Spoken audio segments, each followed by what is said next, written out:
Allah ya kanuda kanu mupemba dedi kanu ya kanu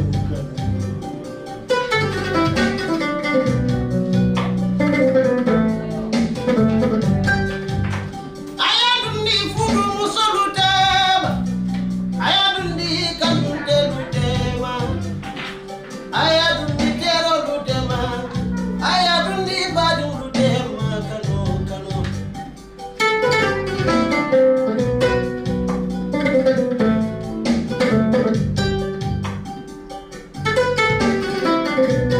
wayin kanu balu munante ni lalla mume jalin afan solo mume aliye kanu munante ni lalla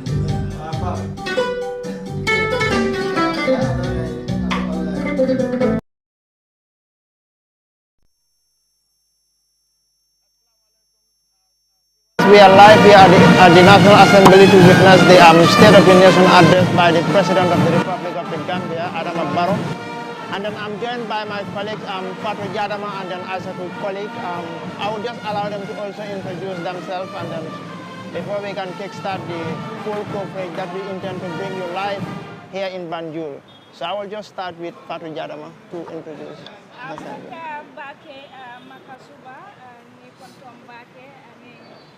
Aissatou Koli baɗigol ɗo ɗon kan ja serul temɓe musiɗi jangeni nokkalan alafala e maɓe patenke memo président walla diyamon ɓe yalon ko akeke député ɗum kono sango say ka fa nation address ɓiɗum ɓe sila janna ka kibaro na faali yo fengo fe yalon aɓe keeri national assembly bi ninna police olum na felal yenne so be laari député bu ko no ñamen so kontandiro dan jam folo nga ha ko ba asa koli bulu ko ñaato janime du naka cial ko jërëjëf Maka Suba mi nekk suma boss and also Fatou Jadama kon nag mbokk yi di leen nuyu di leen wax ne rek ñu ngi la dalal fii nii Gambian Talents TV and ñu ngi ici live images from the National Assembly kon nga xam ngeen ne every year président bi daf day ñëw si assembly bi mu dal di jox gaaral ay kàddu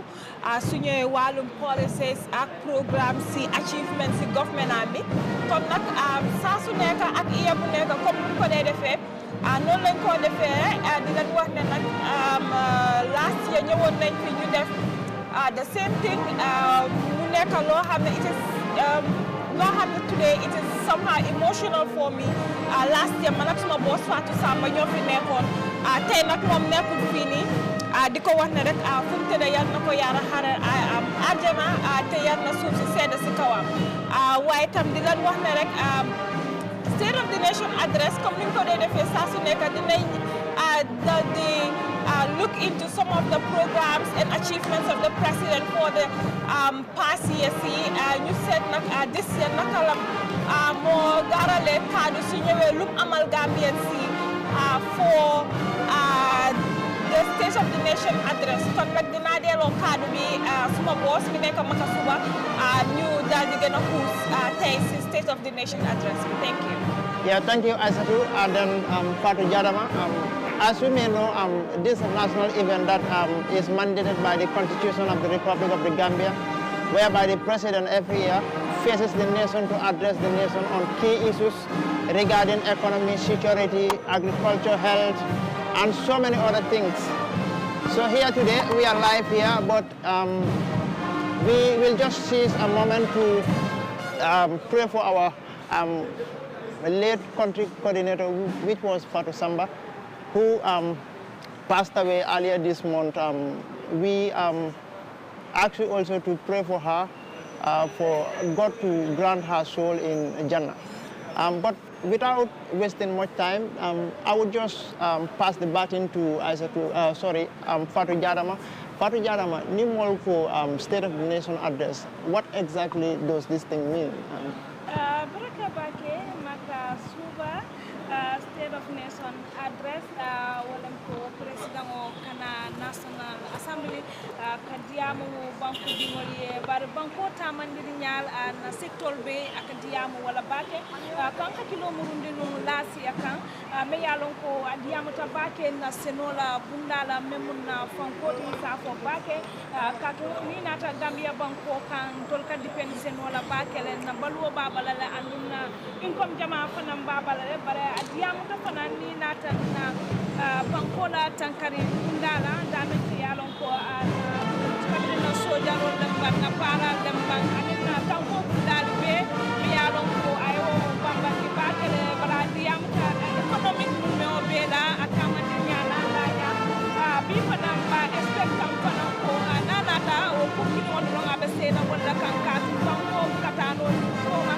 barke londi ku ke ka bamba ki ka lolu la ta me ko 2025 de ka joko la se no la bunda be sella nyani da banna tanko la bunda fana be la fana nyani katana karambu bunda me ya ko pero mo adiam ka karambu bunda na ba ke ka ni ko ka karambu bamba ni banko ka so ba este kam fana ko la fara be so ko la ni bunda ni be la le na ta re bunda ona ta wala no ko ka ko nyame wala jani me jam wala maka suba pero te ni fa samba be du janne tala be no report ke ka nyetu ma ka interview ta ni na tele amama be jam be duwala e ron fo alse la jama sona ndai ban fana kadema jama jinda kan ron ka be banku di won fana ndati la duwala e duwana sabante flowoli mo ya don ron ni tembe ne tamantan kere ka be ron ko ala ne ko ni ke la kapo kono shama.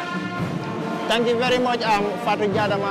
The sound that we are hearing is the sound of the army band who are playing their band. But I said, when people say State of the Nation address, last year, so many people criticized the president of not addressing the key issues.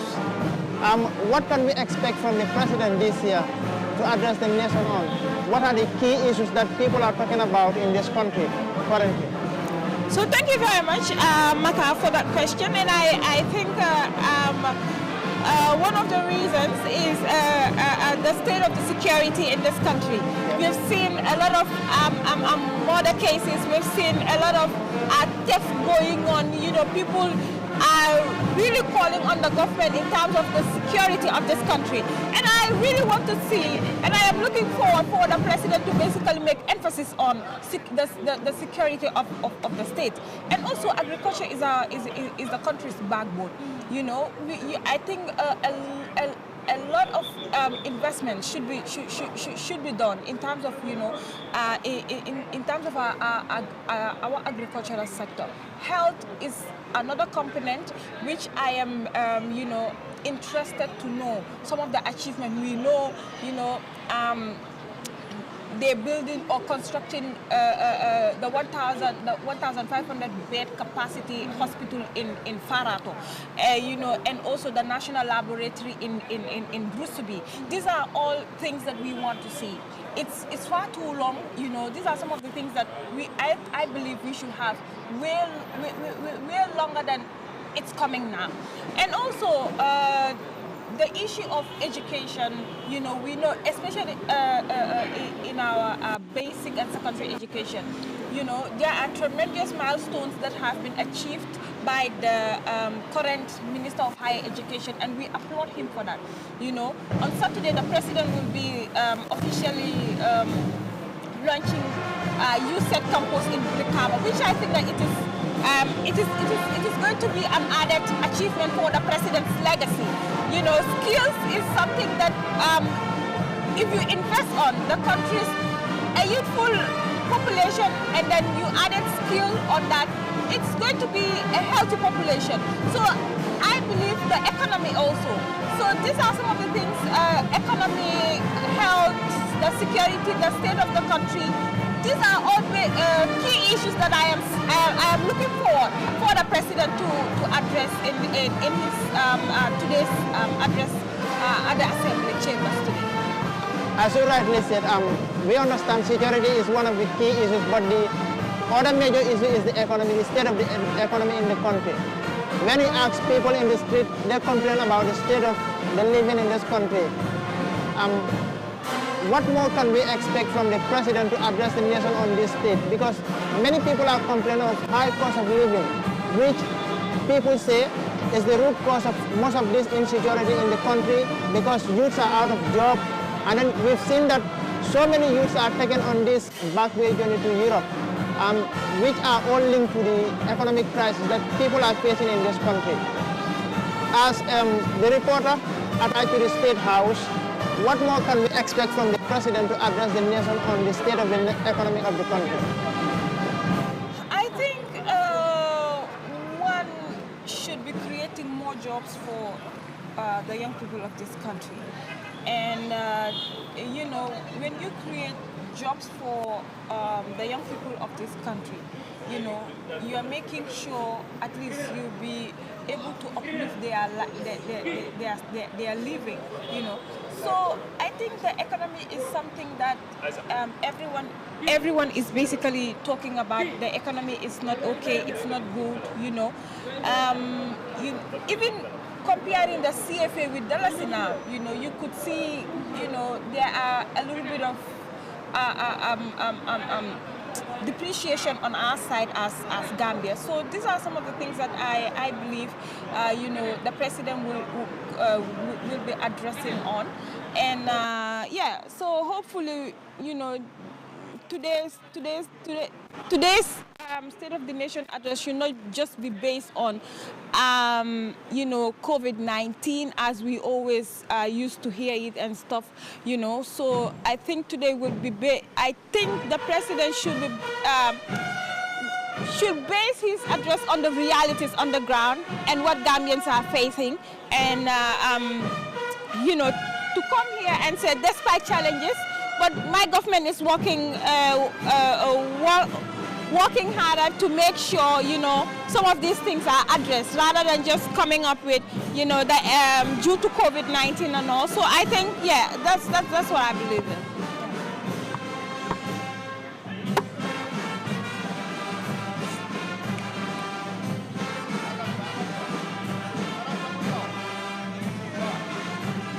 Like, cost of living is on the rise. I think the other issue is the state of the security in this country.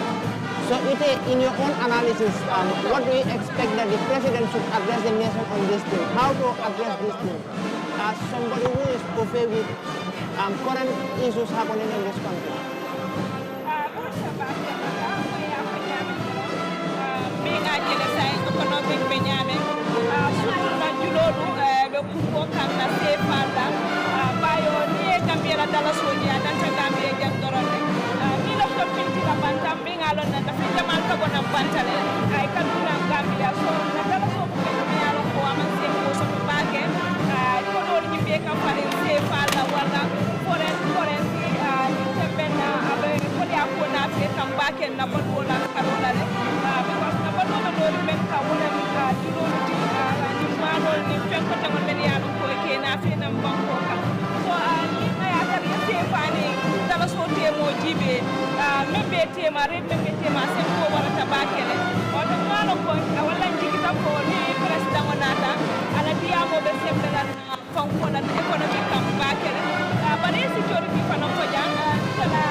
because near crime so jibe men yalon ko wala ke banko kan ka boy molu kan ka jahani recently I think last week nga white man o fon jele me yalon ko somanda me musomandati boy ta kan kala ko do nala mobile ta ke busi bulu woto njikitani president onate ñu fanna fulola memuna economic na balwola kunyala ka joko ka bambandir ko aninka simfa kaje be sonendir kala julolu bulu nyamen ko le asatala banko ka banna si torti kono na karola sa jibe be bulu jumal le tala bayon fele 2024 ay si torti fo jana barhan say molbe nyinin karola na si torti bundala ila do ko be nyamen because ay maslamba na fe nam banko kanen ayatari na mol ka yeman na mol ka fa criminal ka dum banko kan robule be fintile be kanala woto ngamra president on afutata nan ko aysatu ya fo nyame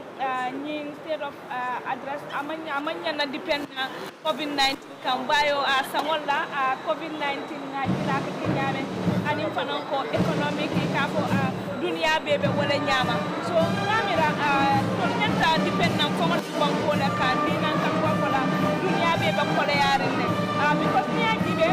na bundala ni ayata nga fasani kento soto je balwo be kala fendi me yalon ko abe sono yalam bul bakele woto ni kita di president na agi ko tala fanna na ba mamo kala je bakele because ko kento la consanti bakele maka ay ba jati ken yalla bundala ni tembe na manki babe je la anu ko le ya ko babe na loptani bundala le ni ayata même na loptani bati kataje test simple test do fa on be je pour ka soto je aka difficult bakele ko abe kala fendi ngalon ko ni president na ngala be tiber kala nyum fannade be dalen kaje ko ko yakala bankol kan instead of covid-19 wala banko dunia be ko le yala mi nyinti wala be la ni gambia fana ka ngabira nyata tabila wala ne sai so akamunda ko dunyoning like on the president is so good for him that he needs to address so many issues. I don't we have seen that the election is just next year also, and then from today also people can know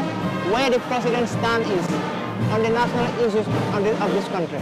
Yes, yeah, for Yamen, and more crossroad for Yamen, do no Kuliata president on Yintila. Parfana, the department will be the Malamanke president on Toronto because Yajibe, Minister Vejele, permanent secretary Vejele, you'll be Mukunda that many alonko. I be in president Yantake, blood in your corner, Kaja, economic Balula Yamen, and Lavis Tempo, Sokola Yamen. Niko do know Kakula president by them head of the state, but one of the media alonko, branch of the media alonko, for the baby local one that come in,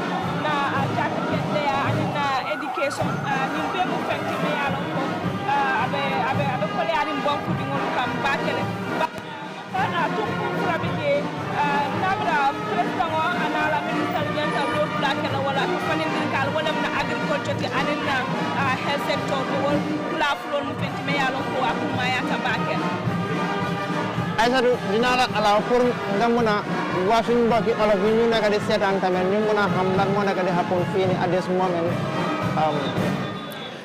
Well, you're still watching Gambian Talents TV, and you're gonna see live images of 2025 State of the Nation address by His Excellency the President.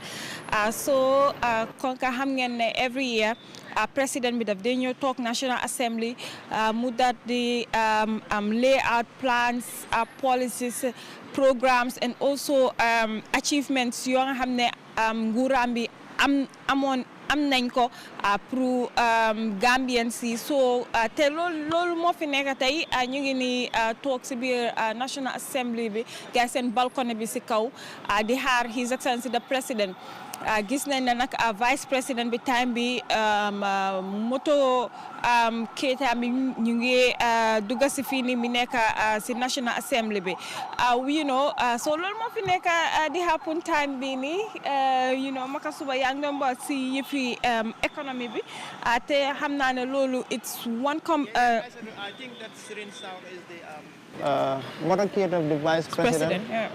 Who is about to enter the National Assembly chambers. So we can expect that any moment from now we can also expect the president to arrive. Right. Yeah. Aisha, mbadi mani koldoro aninda moy ladro ñi tembe na National Assembly ngaji ko vice president la motobe dum kanna National Assembly primoto an nyaaba wala tendron kon ka fale nyaamen to mo fembe tere to membe siri ndron wala to dame kalen ko wasul mbakatara dron kana fale wala vice president wala mototi aba dum kanna National Assembly ñi tembe. So, Makaswa, just you know, before the vice president arrival, I was talking about the economic growth, which accelerated to an estimated of 5.7% and 3.4% in per capita terms in 2024. I said, sorry, I think the images on the screen is the vice president and then the deputy speaker, I think so. Yes, the vice president is now entering the chambers and he is being received by the deputy speaker of the assembly, who is CDS Kenjai. So he will also be escorted in to the chambers to also wait for the arrival of His Excellency the President.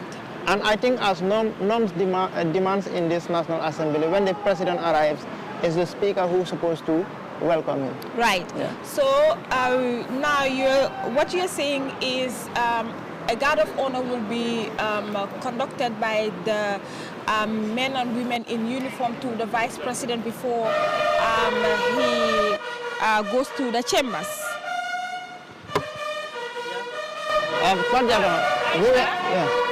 Vice President Fene aputata nan min tembenna bar meyata député bu ngoto doro wala meyaji ya député bu ngoto wala deputy speaker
army band there, and then you are still watching Gambian Talents TV, like I was saying, looking at the economic overview of the country.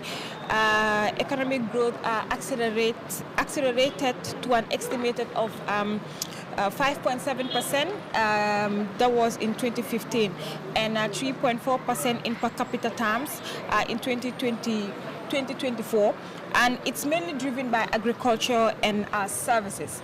These two components are very important, and you know, like I mentioned earlier on, agriculture is the backbone of this country, and I think the government of this country should invest more in terms of agriculture, you know, to empower farmers with equipment to be able to basically, you know, conduct agriculture in a very good, and then, you know, now everything is modernized. You know, you need to be able to, you know, standardize your agricultural sector comparing to other countries. You know, still, when you go to the rural area, a lot of people will tell you, we lack this equipment, we lack the tractors and all. So these are great components that, every serious government should be able to basically support their farmers in terms of farming equipment and all. So if our economy is mainly driven by agriculture, and I think a lot of money and investment should be towards the agricultural sector.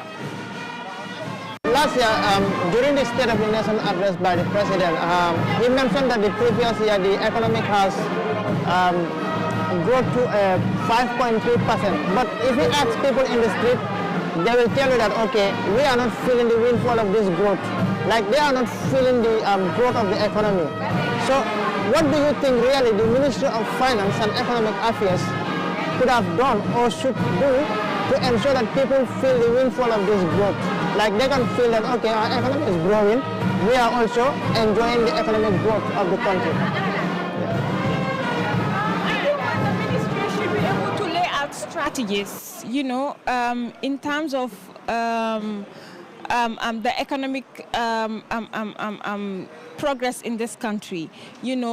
Cost of living is expensive. You go to this place, if you basically buy a gallon of oil today for, like, let's say $2,000, the next day you come, it's going to be a different price, So I think these are some of the things that the ministry should basically look at.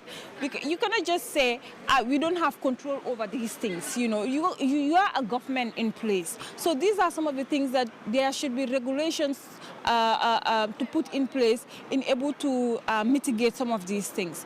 When we have a very stable economy, I believe a lot of things will be way more easier than the hardship that the Gambian people are complaining. You ask the president,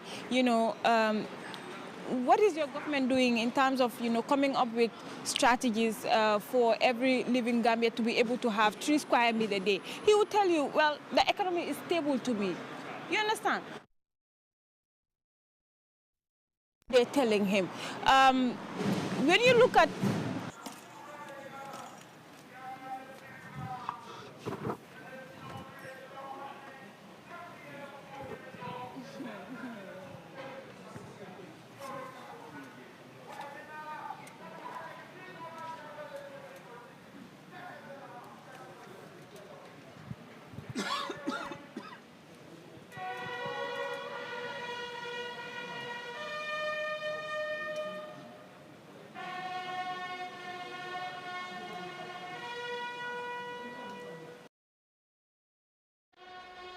the Speaker and the Deputy Speaker of the National Assembly, and of course some of the employees of the National Assembly.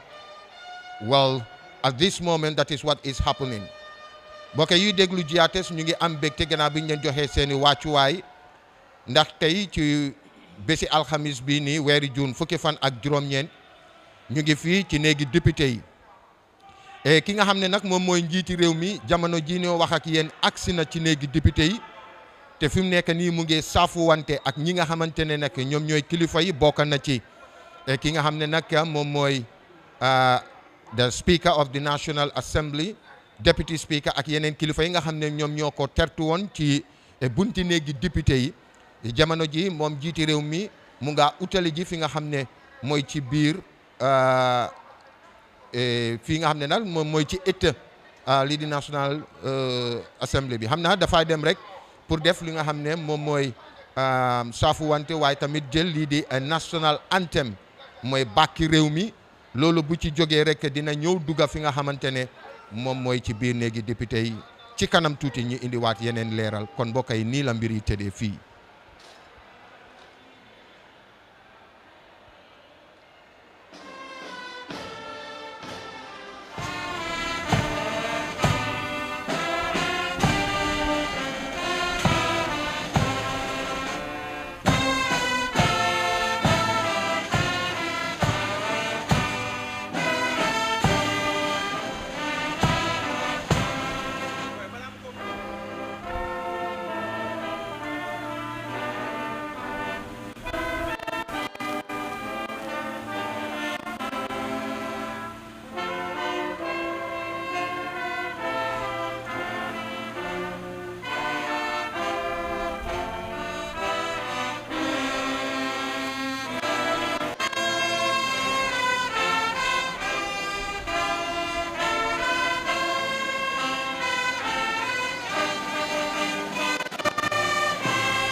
kon nag loolu moom mooy bàkki réew mi di national anthem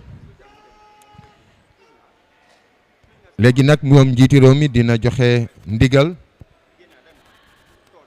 soldat yi ngeen gis noonu ñuy dem pour sàkku ndigal ci moom nga xam ne ñoom soldat yi bu boobaa dinañ mën a wéyal benn ci pàcc liggéey yi nga xam ne ñu ngi koy def dinañu dar njiiti réew mi the traditional guard of honor. And as you can see, that is the parade commander. They are talking to His Excellency the President. So it is the 2025 State of the Nation address here at the National Assembly, where the President will talk to lawmakers and the entire country today on his plans, policies, programs, and achievements of his government for the past years. So yeah, the President is now going to inspect the men and women in uniform who are here today to grace the occasion as well. So Makasuba, we are now seeing the arrival of His Excellency the President, and he's being received with a guard of honor by our men and women in uniform. As you can see now, the President is inspecting the various security personnel and units of the country here today.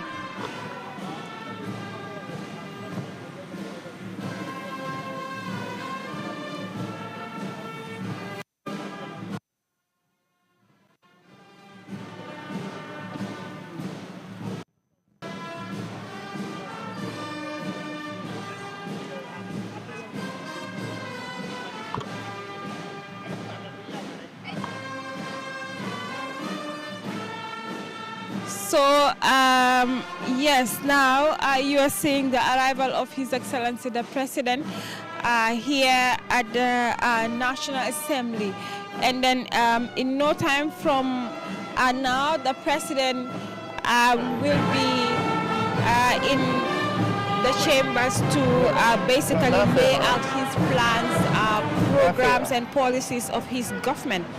And from there, the Parliament, which is the parliamentarians, will listen to the President and will commence the debate and scrutinize the President's State of the Nation address in the coming days.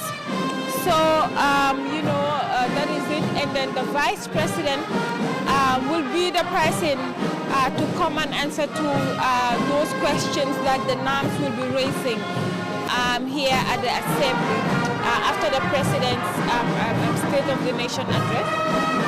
So yeah, you are now seeing live images. The President is being received by the Speaker of the National Assembly, Honorable Fabakary Tombong Jatta, and of course he's also sharing pleasantries with National Assembly members. He's now taking pictures with all the NAMs at the Assembly. Every individual will greet the President and also take a photo with the President. Whether you are an NPP NAM, whether you are a UDP NAM or independent, today is just a day where you, everyone is coming under one umbrella to basically grace this occasion. So Maka, you are now seeing the President after taking the guard of honor. He's now, you know, he's shaking hands with the various National Assembly members representing Gambians here at the National Assembly.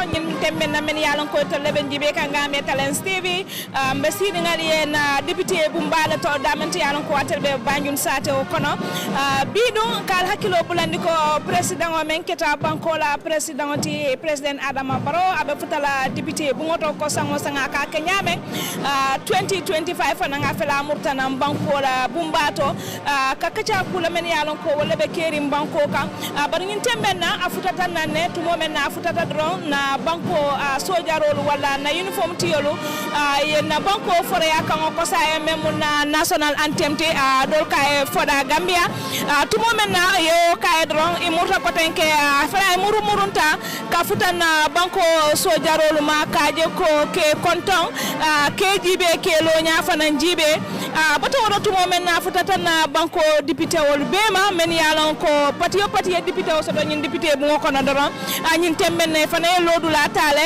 la ni la speaker ni la deputy speaker kaje ko ka president welcome ka dundina député bu ngoko no ñin temben na wo kontondiro le be kering afele fana ni alifal be bulodi la nyola ka kontondiro ka nyo salam fo janni ba dundula député bu ngoko no be lori na folo alifal be futalama kal kaje skrimo to nyamen ka konton tumo men na don ani député wol ye nyo konton ke bar speaker fele lori nga dandangola ñin temben na ba batun kam bitun na yo kontondiro ke wo kolala isina bismillah député bu ngoko no asala sidula ta tumo den député sina memo speaker fangoti asina bunda yele nin duwala wo kolala drose bulaka cha ñul kono ñin temben na dro wala bali national assembly memo na bantaba bati Banjul sate o kono maka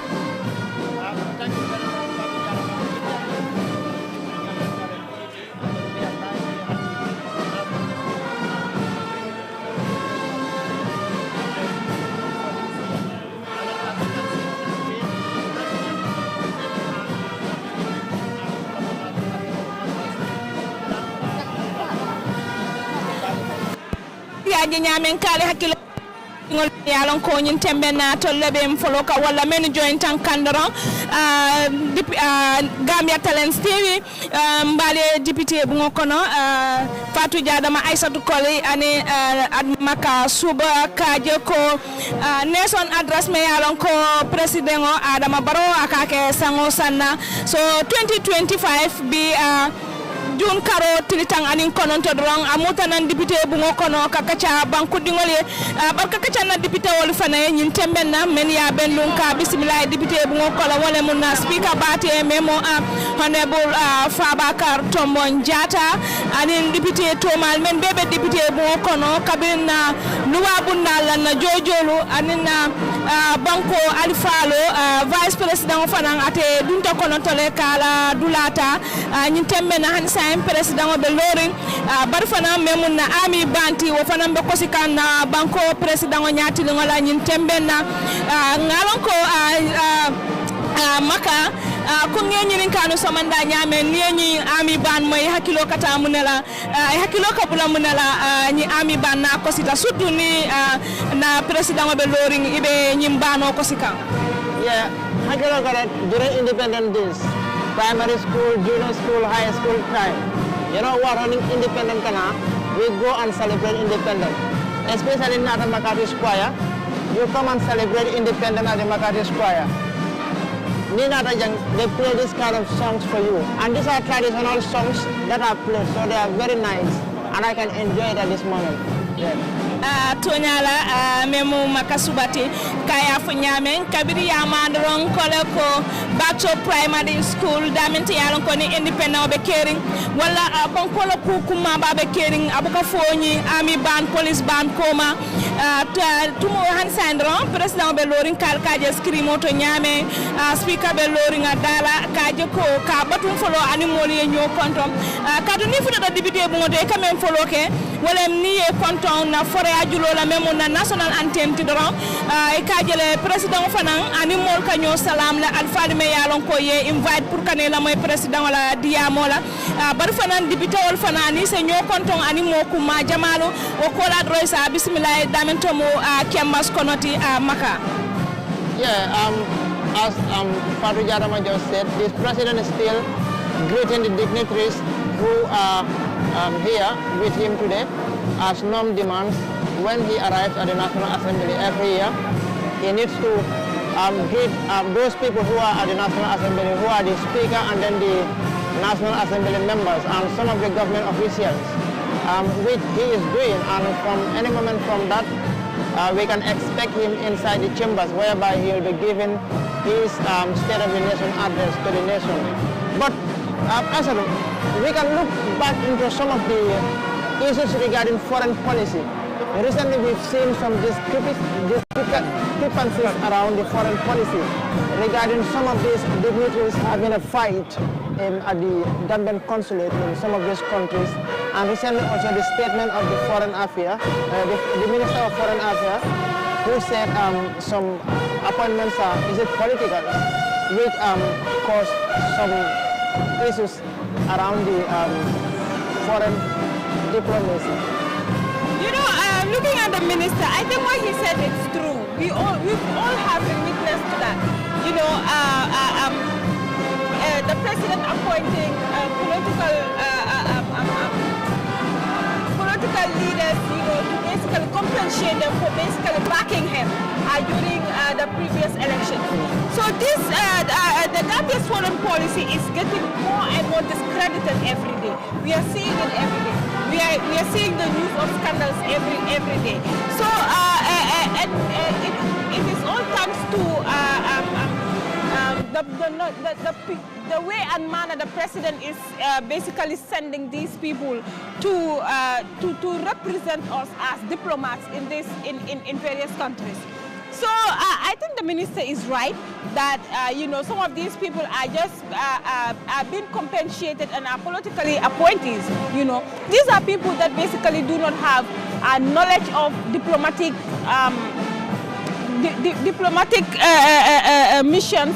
You know, there are codes and conducts in terms of how a diplomat should act, how a diplomat should speak, how a diplomat should dress. These are all things that, you know, looking at some of these people that are basically being taken to our diplomatic services are not basically fit for purpose. Let's just say what it's the honest truth. But when he made that statement, we've seen the Gambian ambassador to Turkey also issued a statement, you know, regarding the issue, and so many people were saying that, okay, the action of that guy is insubordination to the Minister of Foreign Affairs, and people were saying that, okay, the president should come out and address this issue. To your own understanding and analysis, do you think that ambassador should have come out and publicly rebuilt what the Minister of Foreign Affairs had said about some of them being political appointees in the foreign service? I think one is he disrespected his boss. You know, Tangara is his boss. Tangara is the Minister of Foreign Affairs. And two, that should not have been the case at the first place, you know.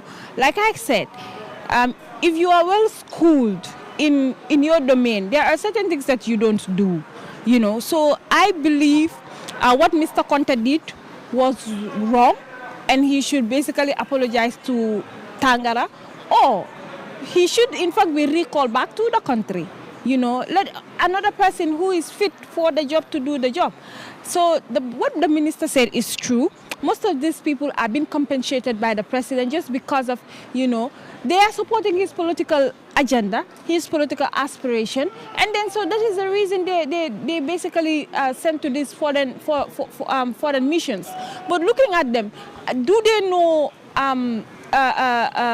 the codes, the conduct, the objective of foreign missions, you know, diplomatic missions? You know, no, these are politicians. All what they know is basically, you know, organize rallies, you know, go to meetings, you know, convince people to basically vote for them. In a diplomatic mission, it's different. So I believe the president should have addressed this issue And then, you know, during the second ordinary session. It's not the first time.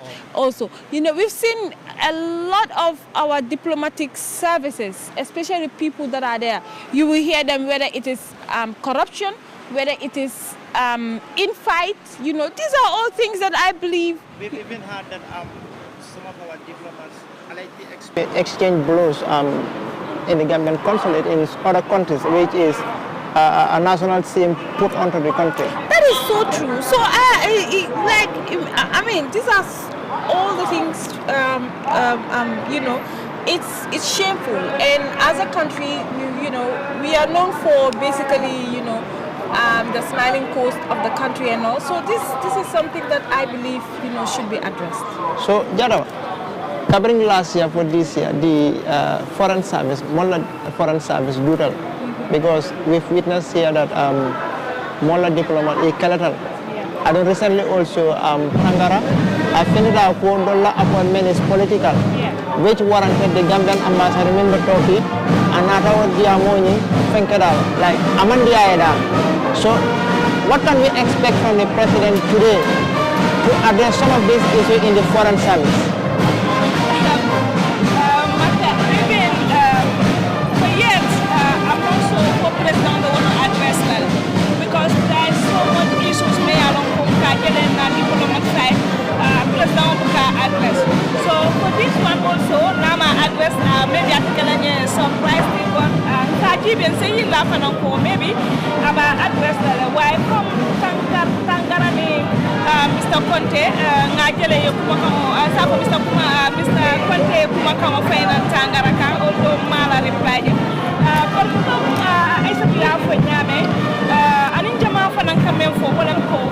For even political appointee Lamuiti, for President of Kasara Tangara as a minister, Jiberoke no leka small story ka jibe fo nyim fitta position on nyim tole before abitaje natan fana amam fitte fana asa ko president o yamrante modo jibera before nyul bitaje ani fana fo before bitalaje nyanta ka training men soto pro eseke no diplomatic nyame ani se banko represent nyame fo ka o training fana sotole so Mr. Conte nata respond ke même tangarati which you know that mo jama bi je men yalon ko wal ya ko mulu njaw yandi bakele ni natan minister of ka joko at least atala alifalemu ala nyaton kolem isa kachano badi mbunna before aba respond akamuna ko je ama respect but jama fana ya fana ko tangara fana man president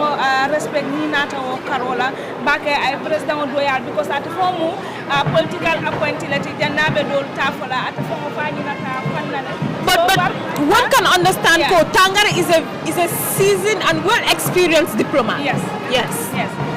Fana ko ay say afanya men barahan sa ndoro ko banku dingol len me mo be ka do ko ke wolle ila mira rol fana ko mayata ko kono la bake pour ka na fenan ka kacha bar fana ko ka fanya men ibese sino la ka jiko ka president fana yamar sa jibe mo si faju mal bita because ngajele na US na ambassador membi je menkita je fo itata ye bay fam banko nyinka anu ngalon ko ni president ya address fana tama moy follow so wala non ko makay fo aba address la le malom bari senji ko laaje fana ko bayo banko la ko la andum bi ni ko député bu ngodron banko la ko la ka kacaaje nyaato tala ka kacaaje nga expect ko aba address kala le sadio ko nyum ko men tambita non 2025 anen sam ko tan wala akana repeat ko tanke na diplomat side because aka banko jindi bakila andum fana ka do yaro si banko ni fana wala. Yeah, as we also look into the health sector, which has been talk of the town for many years, especially under the regime or under the government of of President Barrow. We've seen that people are talking about the poor health condition of our health sector, which has caused a lot of talks around town. Do you also expect the president to address this issue? Because this issue has been lingering for so many years. We can say since last election, people are talking about the poor condition of our health sector. What they argue is those people who are well off, maybe the government officials and some people who can afford it, when they are ill, they seek medication outside of the country. But the poor, the underprivileged, they don't have that means. So they end up going to the hospital. But what they complain is, when you go to the hospital, there are certain kind of medication you cannot have in there because they are not available. Or even if they are available, they are prescribed for you to go and buy at the pharmacies, which is a cause for concern for many people in this country, especially those people, especially the women giving birth at some of these hospitals and clinics. It is a major concern, and then I think we expect the president also to address the nation on this issue, how his government intends to address this kind of problem that is facing the country. So one, planning in every aspect is important.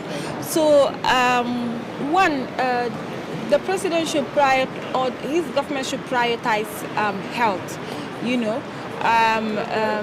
That is number one takeaway. But also, looking at assessment should be done countrywide in terms of what people need. What are some of the challenges that the health sector is facing and all. So I believe when you look at our health system today, you will realize that a lot needs to be put in place. Even though we've seen the president is basically constructing 1,100 beds in Farato, which is a plus, because one, we will not be able to hear instances whereas patients are, lying on the floor to be treated. Imagine someone who's sick, and then you are lying on the floor. So also, we need to have qualified and well-trained public nurses and doctors as well. Thank God we are now having special doctors and nurses are being specialized in different fields. So also, I think those are some of the things that we need to look at as a country, how best we can able to make sure, some of the people will not be going out of the country to get treatment. Some of these things will be easily available for Gambians. So these are some of the things that I am expecting the president to basically, speak on when he enters these chambers today. Yeah. So Jara, come as we have in English, like the health sector in GB, mo jama bi je imam content. It can follow like the health sector is very poor. So in a complaint is based on many alanko, they are not well off, like they don't have the financial means ni so that they can seek medication outside. But it can be for like government officials, when they get sick, they seek medication outside. Like I don't know, also we expect the president to address it today. So in your own analysis, because although you go to the field, you ask people about what they are facing. And these are issues that people talk about always. Yeah, before me more always my experience just day before yesterday, coming from Sasata, all the time come office there, and that man can there and and the doctor Banjule, but Maka, Kutubal Fati Bake, I will know Kabina Diamo, President address La Bake and health sector, Tonya, because Maka, Katala kana bar memam fo kandro wala ko na loptano bala fa warta bakele janimbo molla miro na ko ngam fo be sidin jang ngam experience je kabrim fama sa almost 2 years or more than 2 years abe on the doctor banju bar ngalo nan comment takije ni ayata nan kata banju mbakati so be so toje sa ko banju out of this 2 years be taskili ngolo so to no banju di res nkabe ke outside 3,000 4,000 adimin tale people like us and the background woman strong back and niko struggle pour kata ke la parents ul jara wala ka boro san akole ata back la ngafu nyame even kunu ko ya kunu ko la mata pharmacie moto but ko be tontal kabri e bilo finti ni ko nyanta ngina sanna borola fa fo do nyaajo jolanta because ngamira ni nyi senta bu nta fama be kala nyaadi de mi alon ko sa to be laadi su ko nyanta boro sanna malum be boro gondi la min to so amanken ta do ronti banku din jamal bi jemen yalon ko be nyi ko ya ko le face ka wala na so manda ka bimba okun na dron janimbe agriculture mala nganna jata ken ya le ma kaje ko fo president nyanta diamulo andu ngay yilla la fanon ko nyanta auto mala bakel because right now bon di won yaaji be social media men ka advocate ko na parents on manken ne andi mo manken ne nyanta tala bantala banko la ka so ni won sembo so to pour ka pinti bala bank bantala banko ka mo finti me yalon ko ko le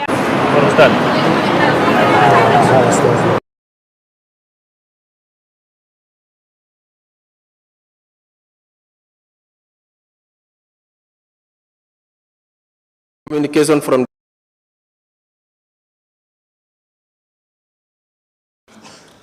at the National Assembly is unfolding. CD dafa melni rek Your Excellency, the President of the Republic of the Gambia, fu doomi rew mi nek Mr. Adama Barrow, biti rew ci biir rew my Lord, jiti rew mi lañuy déglu waye ba légui nak speaker da fay continuer di wax the Chief Justice of the Gambia and Justices of the Superior Courts,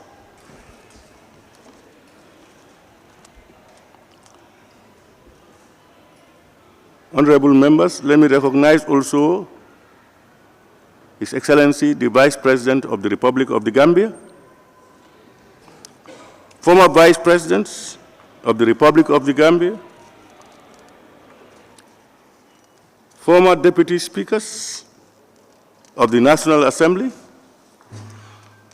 Honorable Deputy Speaker and all honorable members of this august Assembly, honorable Cabinet Ministers here in present, former members of the National Assembly, members of the Diplomatic and Consular Corps, Secretary General and Head of the Civil Service, Chief of Staff of the Office of the President, regional governors, Lord Mayors and chairpersons of area councils, service chiefs, leaders of political parties, senior government officials, vulnerable religious leaders, distinguished invited guests, members of the press, ladies and gentlemen, all protocols duly observed. Honorable members, it is with great honor and privilege that I welcome you to this assembly for the 2025 State of the Nation Address to be delivered by His Excellency, the President of the Republic of the Gambia, Mr. Adama Barrow, in accordance with Section 77(1) of the 1997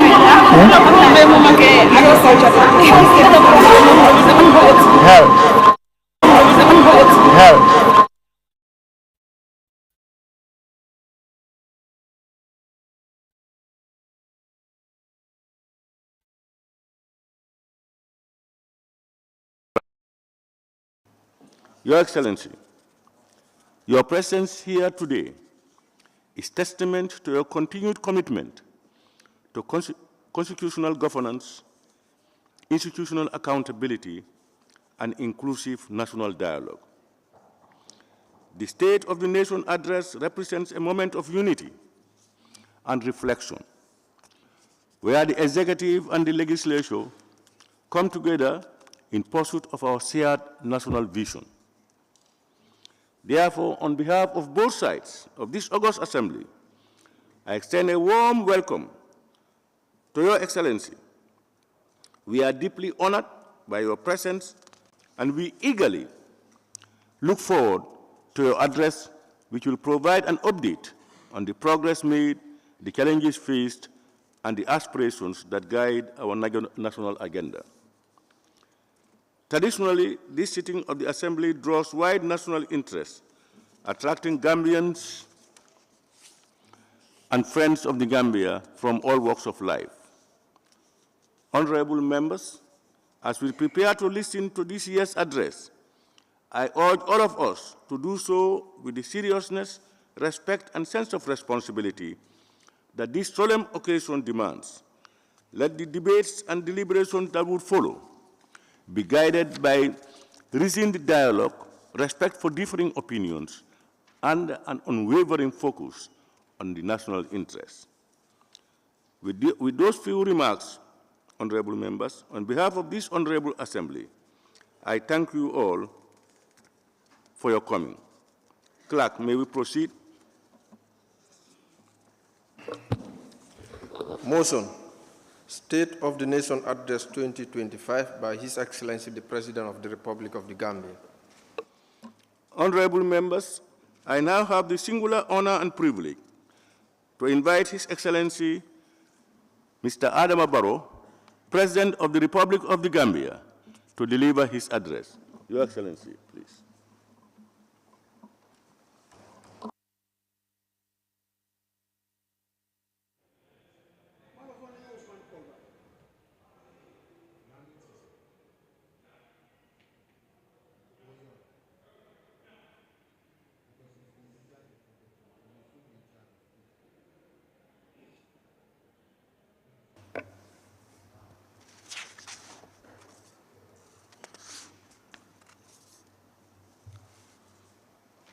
Honorable Speaker of the National Assembly,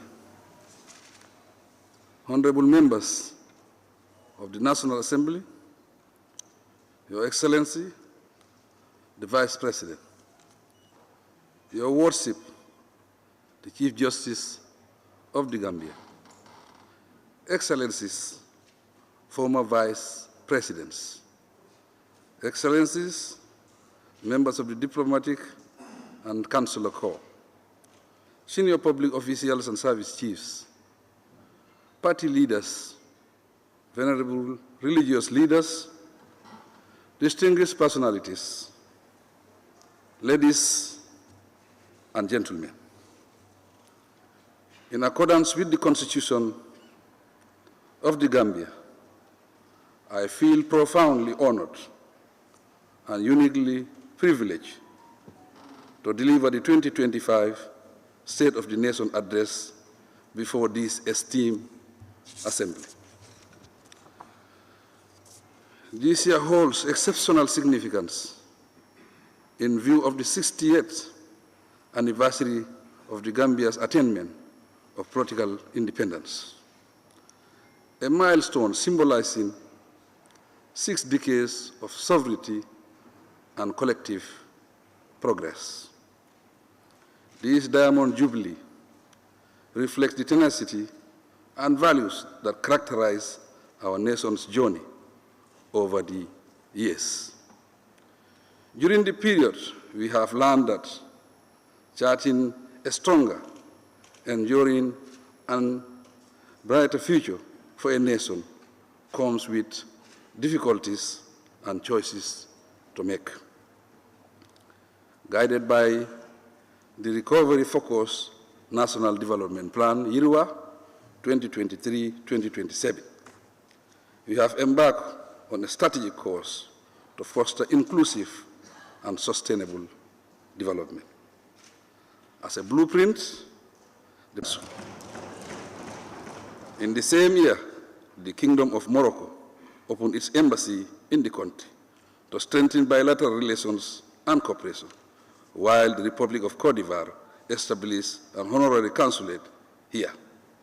Additionally, over 30 ambassadors and diplomats presented their credentials, signaling increased international interest in engaging with the Gambia.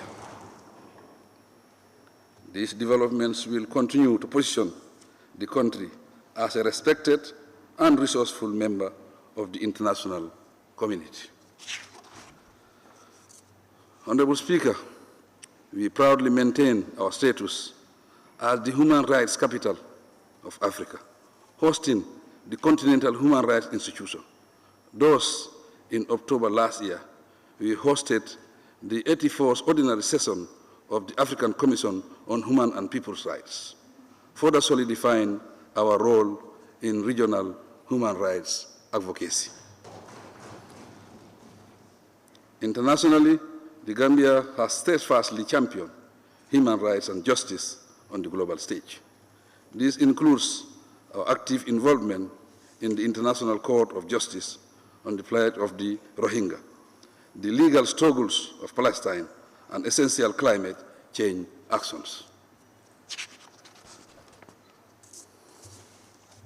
Honorable Speaker, as Chairman of the OIC, I express grave concern over the recent escalation of Israel attacks on Iran, resulting in the killing of military and non-military officials. I call for restraint and a return to peace in the region. Dialogue is the ultimate solution to our global concerns, and we must endeavor to pursue it.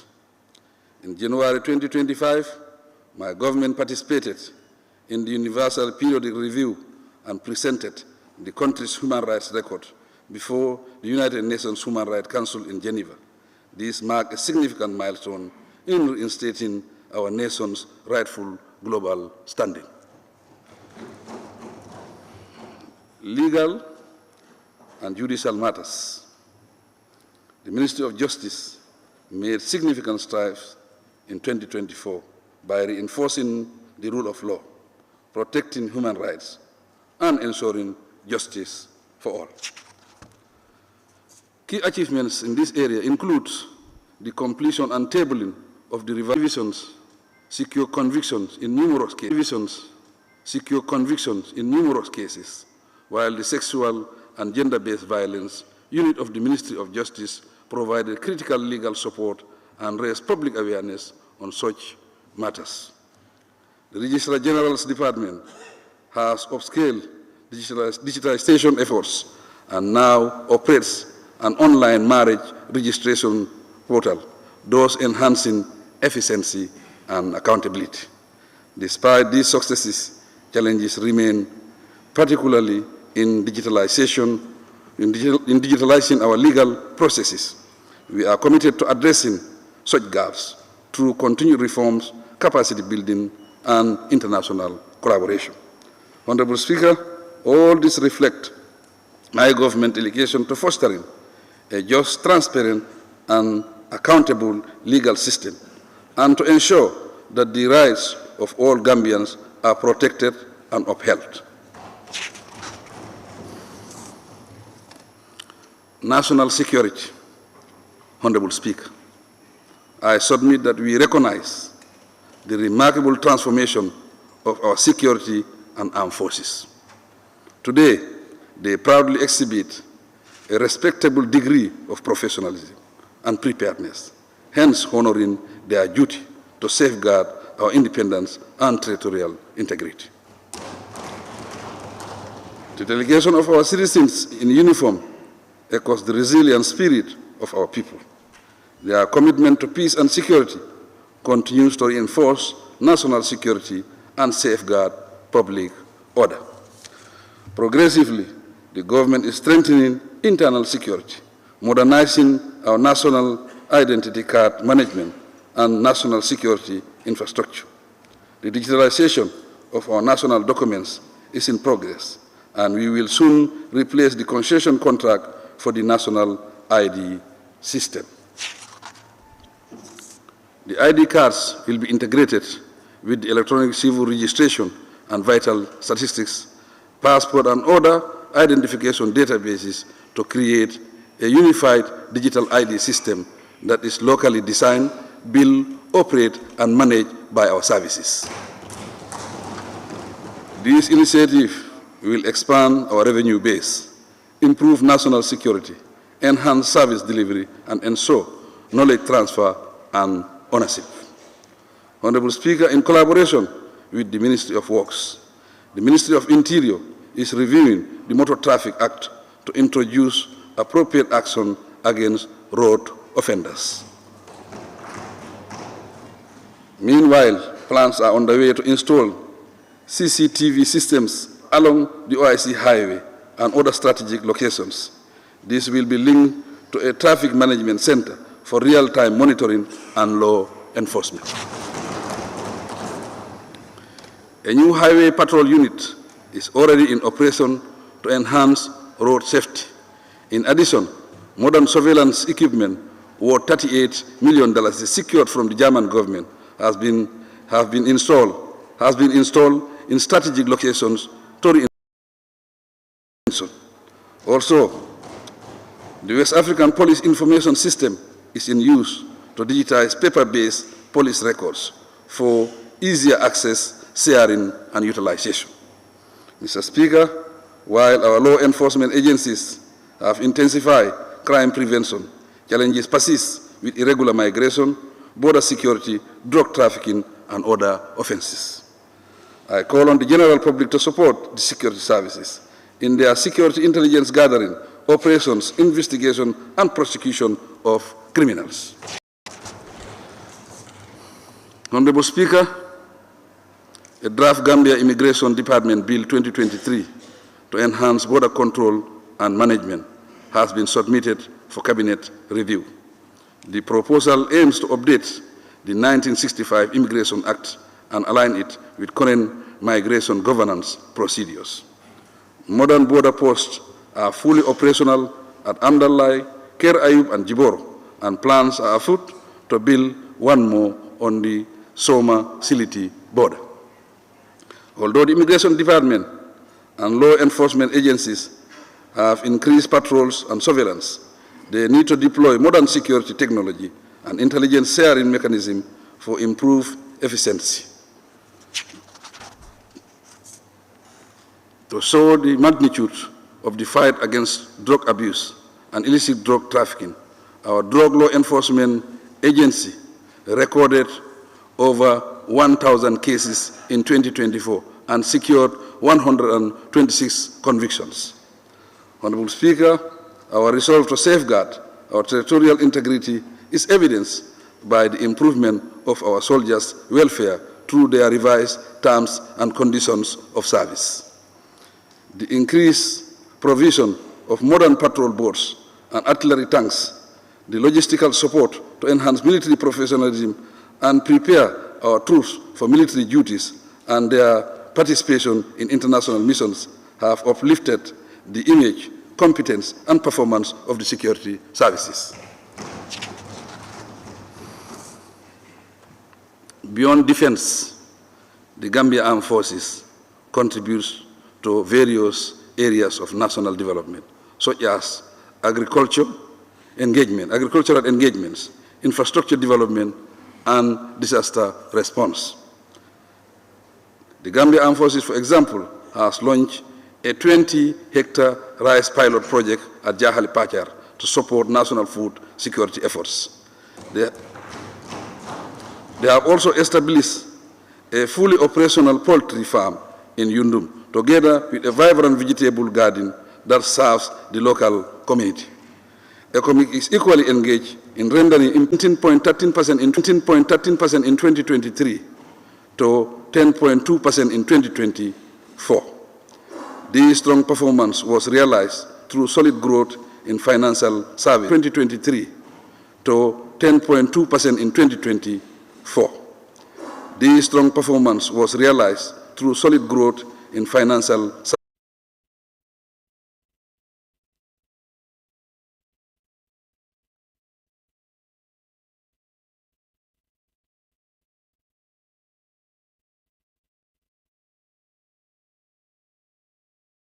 policies for a sustainable future. Honorable Speaker, our partners and the Gambian diaspora continue to contribute meaningfully to our national progress. Their support fuels our development endeavors and underscores our collective resilience and enterprise.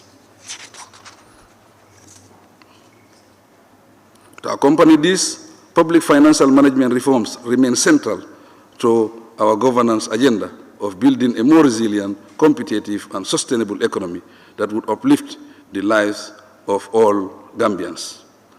The revised 2014 Public Finance Act and the Public Procurement Regulations have modernized our financial oversight framework, strengthen efficiency and transparency in public procurement processes, and ensure accountability in financial resource management.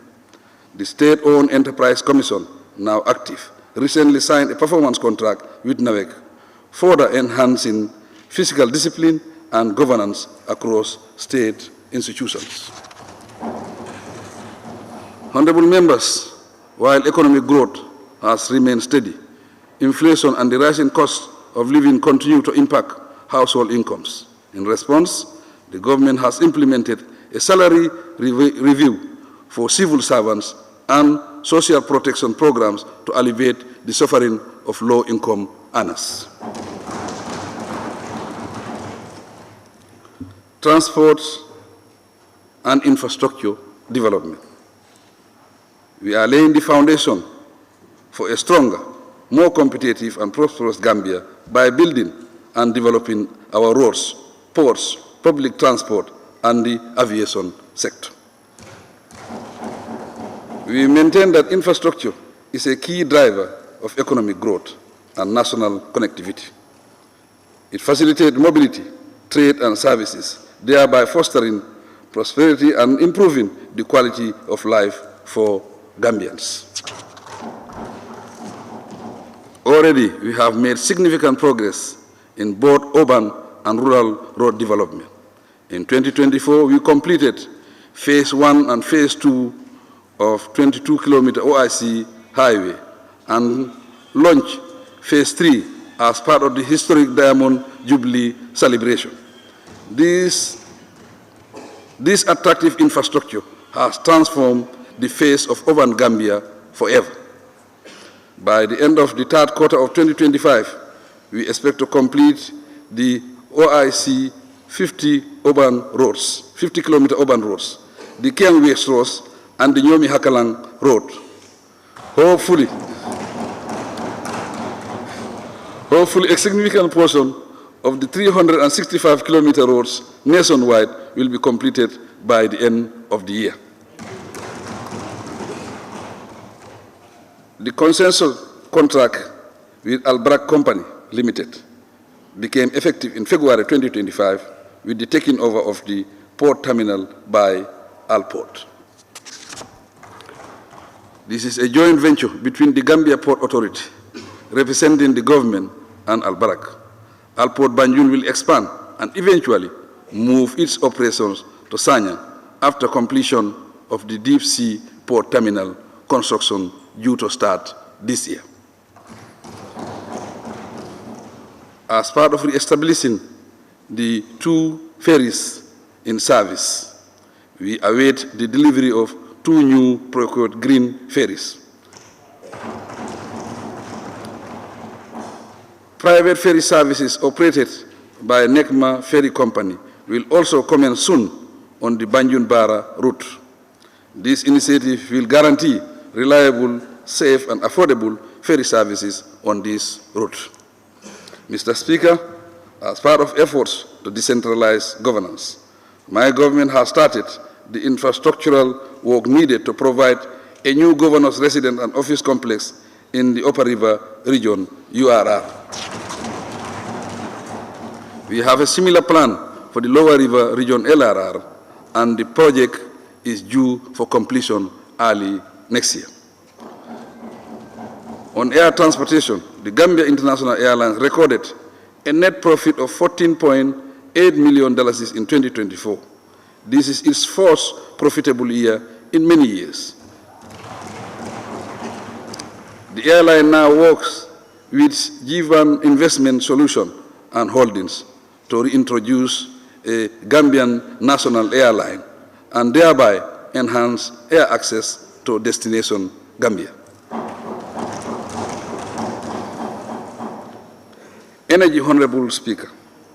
The energy sector remains central to our national development objectives for economic growth, industrialization, social modernization, and progress. We have made significant progress in expanding electricity access nationwide. Recent assessments indicate that by end 2025, 90% of Gambians will have access to electricity. In 2024, the country unveiled the first ever utility large-scale solar park of 23 megawatts in Jambul. Furthermore, a tender is underway for an extra 50 megawatt solar plant in Jara Soma, which can be scaled up to 150 megawatts renewable energy. To provide additional support towards universal electricity access, my administration introduced a subsidy program and reduced the cost of electricity meter from $8,500 to $500 within the project covered areas. This facilitated 72,000 new household connections by December 2024. The Cabinet has also approved the splitting of NAWEC into separate water and electricity companies. The strategy is to improve service delivery, ensure accountability, and enhance operation purpose. Petroleum, Mr. Speaker, to regulate the growing mining and mineral sector, the Ministry of Petroleum, Energy and Mines validated quarry regulations in August 2024 and reviewed the Mines and Quarries Act 2005 to align them with new industry developments and best practices. My government will continue prioritizing investments in electricity generation, renewable energy, petroleum exploration, and mineral resource management to ensure sustainable energy security for all Gambians. Mr. Speaker, the search for oil and gas continues. A total of 5 wells were test drilled in the Gambia, 2 of them under my administration. In a partnership of FAR and Petronas, the 2 drilled during my tenure are named Samo 1 well drilled in 2018 and Bambo 1 well drilled in 2021. The drill wells under my administration cost $100 million US. Although the results from both wells are very promising and positive, no discovery was made. The companies exited the Gambia's license after fulfilling their obligations, which were primarily to drill the wells. In 2019, BP was granted the A1 license. They paid the government a $10 million US signature bonus and $30 million penalty for existing without fulfilling their license commitment. It was a result of their policy shift from oil and gas exploration to renewable energy that BP exited the Gambia at the outbreak of the COVID-19 epidemic. For the time being, we are building the necessary institutional and legislative foundation to attract investors in oil and gas exploration in our shores. Trade, industry, and employment. Honorable Speaker, the Minister of Trade, Industry, Regional Integration and Employment continues to drive policies and initiatives to strengthen trade, foster private sector development, and create employment opportunities. In this regard, the Gambia Trade Logistics Charter was officially launched in November 2024 to facilitate trade and improve efficiency at various locations. Following this, the Trade Logistics Council was inaugurated on 28 January 2025 to oversee and monitor the implementation of the charter. With the support of the ECOWAS, a modern Lumo market has been constructed in Wellingaraba, LRR, to enhance cross-border trade. This initiative is part of the Lumo Modernization Program, which aims to build modern market infrastructure to facilitate domestic and regional trade. Honorable Speaker, the Trans-Gambia Corridor Special Economic Zone project is progressing well as part of the wider Prera-Dakar-Abuja-Lagos multimodal corridor. The study of this project was done with support from the African Development Bank and ECOWAS. The National Industrial Policy and the GAIPA Act 2015 are now being updated. The objectives are to support industrialization initiative, attract investment, modernize our industrial ecosystem, and promote value-added production to enable private sector growth and expand job creation.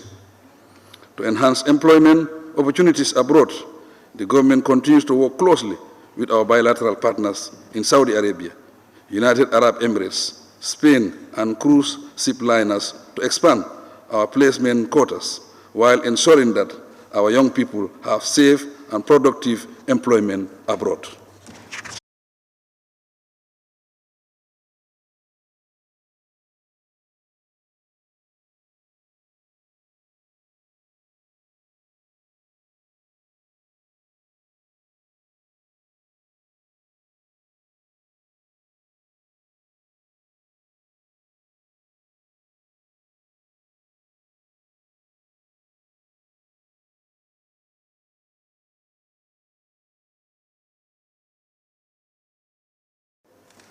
As outlined in the Gambia Agricultural Transformation Program 2020-2030, the Ministry of Agriculture, Livestock and Food Security is focusing on increasing rice yields from 2 to 4 metric tons per hectare and maize from 2 to 3 metric tons per hectare. The 2024 cropping season marks significant improvements in agricultural input support for farmers. We registered increases in the provision of fertilizer and certified seeds and increased goods. To explain further, my organization procured 28,000 metric tons of fertilizer and reduced the price from 2,500 per bag to $1,150 per bag of 50 kilo and 1,100 per bag of seasons, respectively. In addition to this, through various agricultural projects, the government distributed 8,609 over 1,000 metric tons of certified rice seeds, 300 metric tons of certified maize seeds, and 140,000 liters of herbicides to farmers across the country free of charge.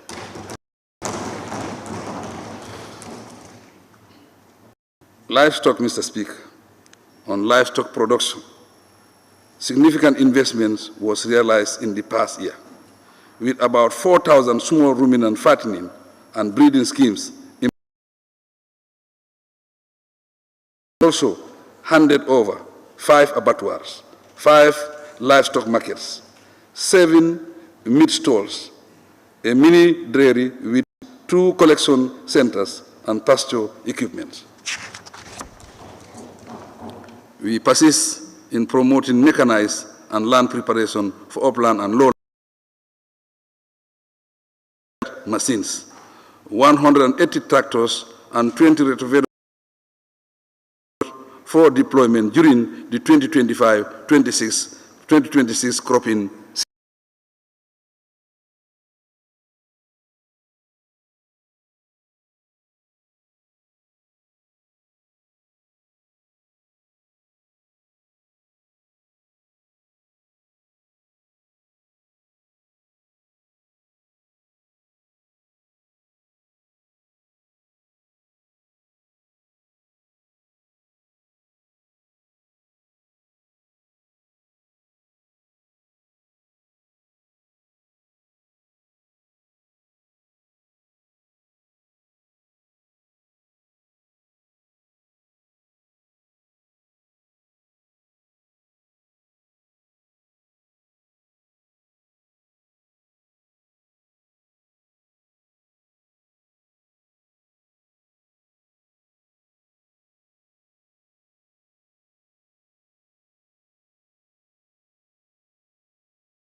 Fisheries, Honorable Speaker. The fisheries sector is another important source of revenue for the government and food for the population. In 2024, revenue collected from fishing license, fines, landing fees, and permits exceeded $142 million, with an additional outstanding $88 million due for collection. To address the primary challenges in the fisheries sector, my administration is conducting a comprehensive review of the fisheries and aquaculture regulations funded by Food and Agriculture. The review will modernize fisheries laws, strengthen enforcement, and combat illegal, unreported fishing. Through the European Union Sector Support Program, fisheries co-management is being expanded in the North Bank region, NBR, to support 21 oyster harvesting communities. This is to ensure sustainable management of oyster resources and greater economic improvement for coastal communities. Under the same program, 2 additional fish landing platforms and Sanya. To enhance local fishing and support rural fishing communities, the government distributed 20 well-equipped fishing boats in January 2025. Honorable Speaker, we are bent on through laws, expanded programs, improve aquaculture infrastructure, and strengthen transboundary water cooperation. And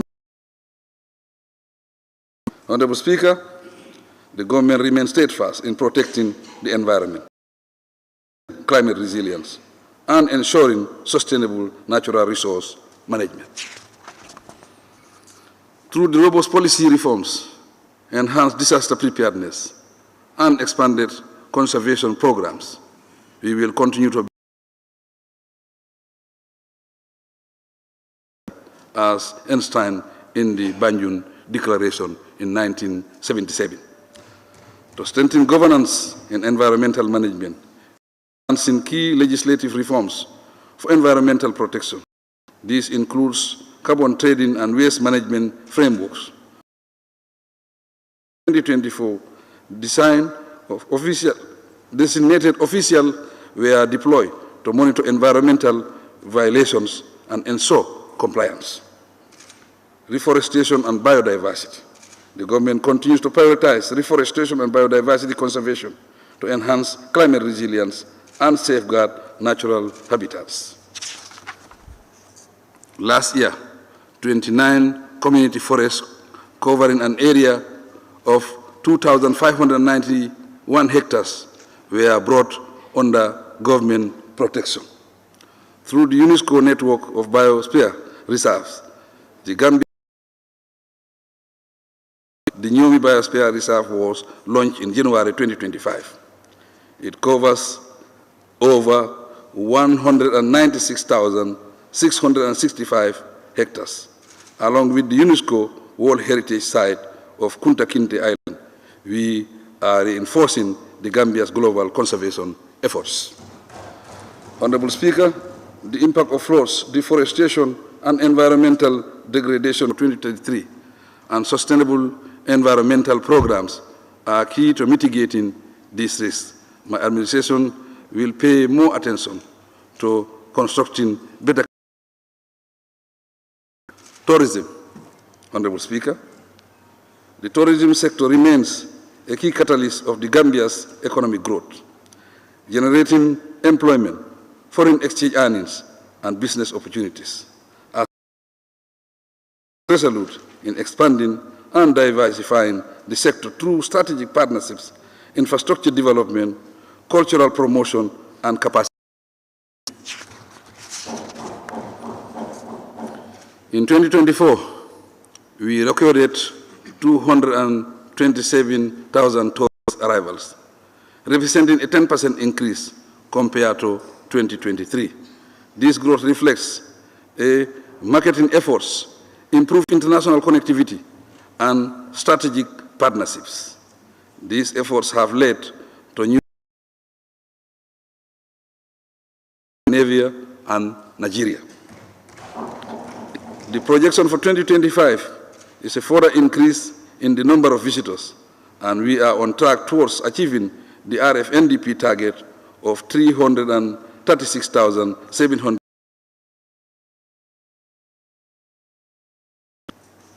Arts and culture. Mr. Speaker, to maintain and build on our competitiveness, attraction and cultural preservation efforts, we have introduced the Janjambure Bicentenary and Kankuram festivals and review the routes. In addition to internationalizing Gambian cookery and river cruising, furthermore, we will give more attention to bird watching and wildlife parks. With support from the World Bank, we are determined to complete the eco-tourist resorts and hunting camps nationwide. Honorable Speaker, Gambia has conducted a comprehensive demand and destination tourist sites. 10 key sites have been prioritized for investment. Regarding our national heritage, the Gambia government has submitted the UNESCO Convention of 1954 on the protection of heritage in times of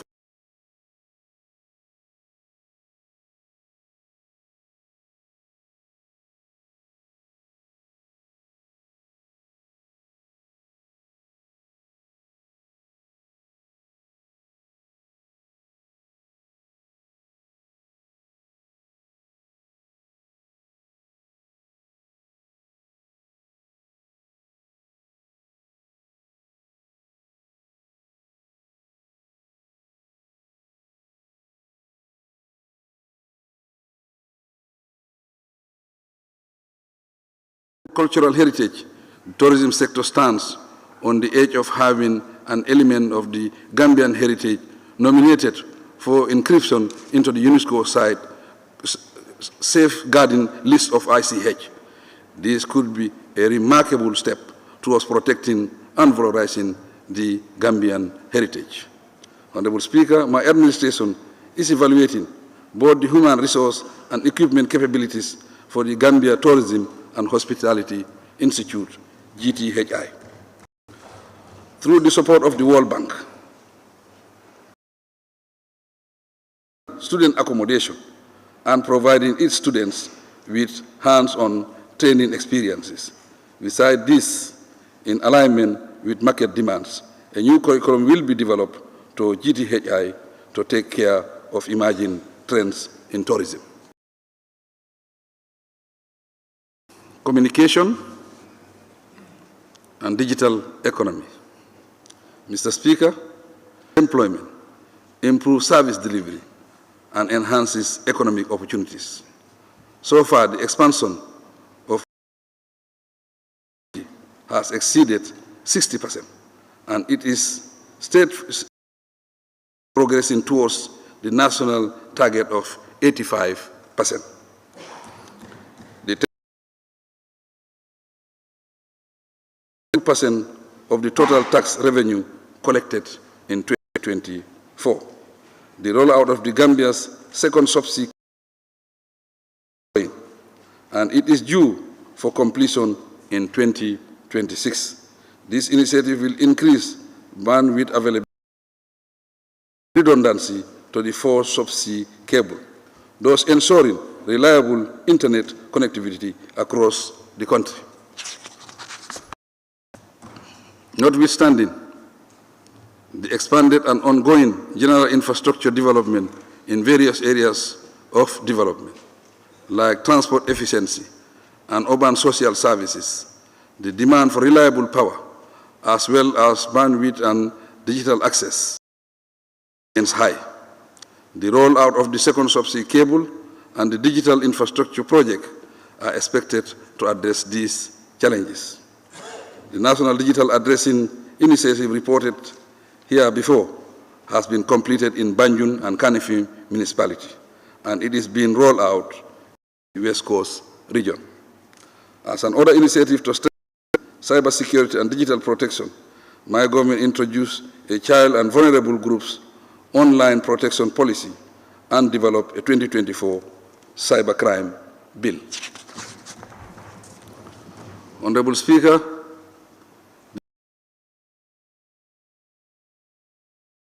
remain a high priority for my government. The bank has committed $6.4 million for GAMCEL social plan.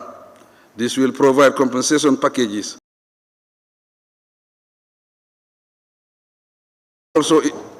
It also includes other areas. Efforts are underway to clear a combined tax liability of $787 million owed by GAMCEL. Addressing these liabilities is necessary to restore financial stability and market competitiveness of the companies. Corporation, on the other hand, is digitizing its activities to improve its operational efficiency.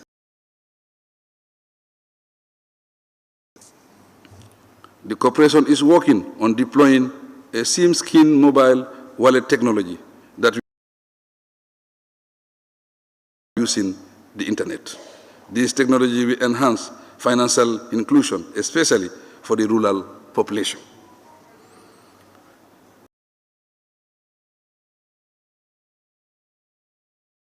And technology-driven economy that benefits all Gambians. Media and broadcasting.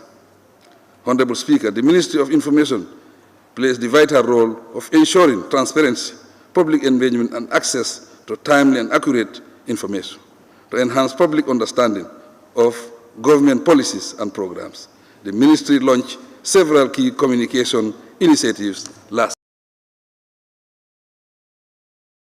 Among them is the Mansakunda Ministerial Town Hall,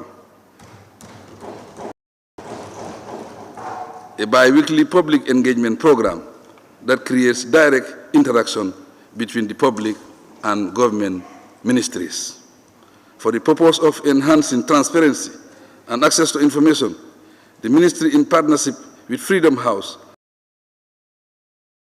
validated the Consolidated Access to Information ATI implementation roadmap and timeline for full enforcement of the ATI Act. This year, the government will pursue the amendment of the GRTS Act and expand the digital terrestrial television towards full transition from analog to digital broadcasting. I also this August Assembly that the government remains fully committed to strengthening press freedom, expanding access to government information, and modernizing public broadcasting services, infrastructure, and human capital development. In pursuit of sustainable development, our administration prioritizes infrastructural development that guarantees equitable access to education, healthcare, electricity, and safe, reliable transportation for our people. We have paved about 910 kilometers of roads and expanded our power grid, aiming to ensure that electricity reaches every Gambian home by the end of 2025. These infrastructure advancements are complemented by impressive progress in education, as seen in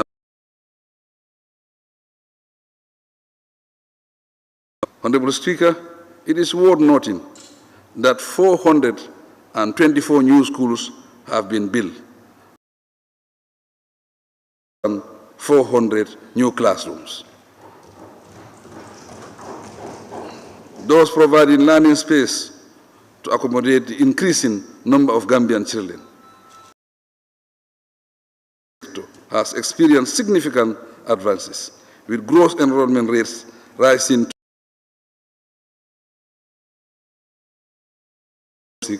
level, 77.6%, 55.9% at the secondary education level.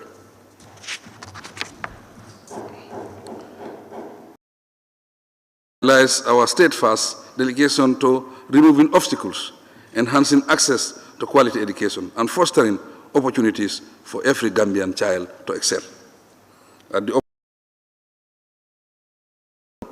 During the year under review, my government made significant progress in expanding education infrastructure to meet the growing demand for tertiary education and skills training. The University of the Gambia schools, Faraba Banta faculties, and the campus from the regions as education tourism.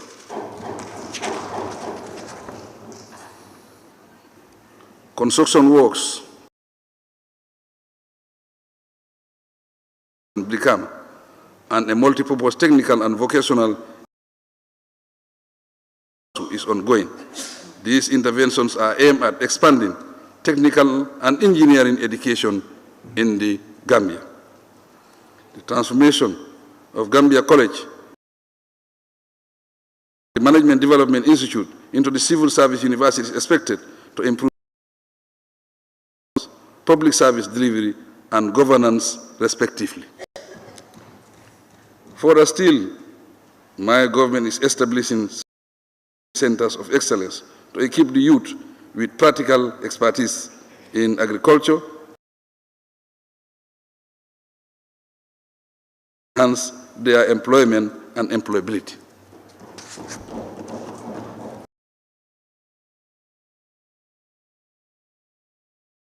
We will continue to empower Gambian students and our youth with the knowledge and skills. Healthcare. Honorable Speaker, the government will continue to build a resilient and inclusive healthcare system that ensures quality care for all Gambians. Our investment in Farato General Hospital, the rollout of the National Health Insurance Scheme to 13 public health facilities nationwide is reducing financial barriers to healthcare.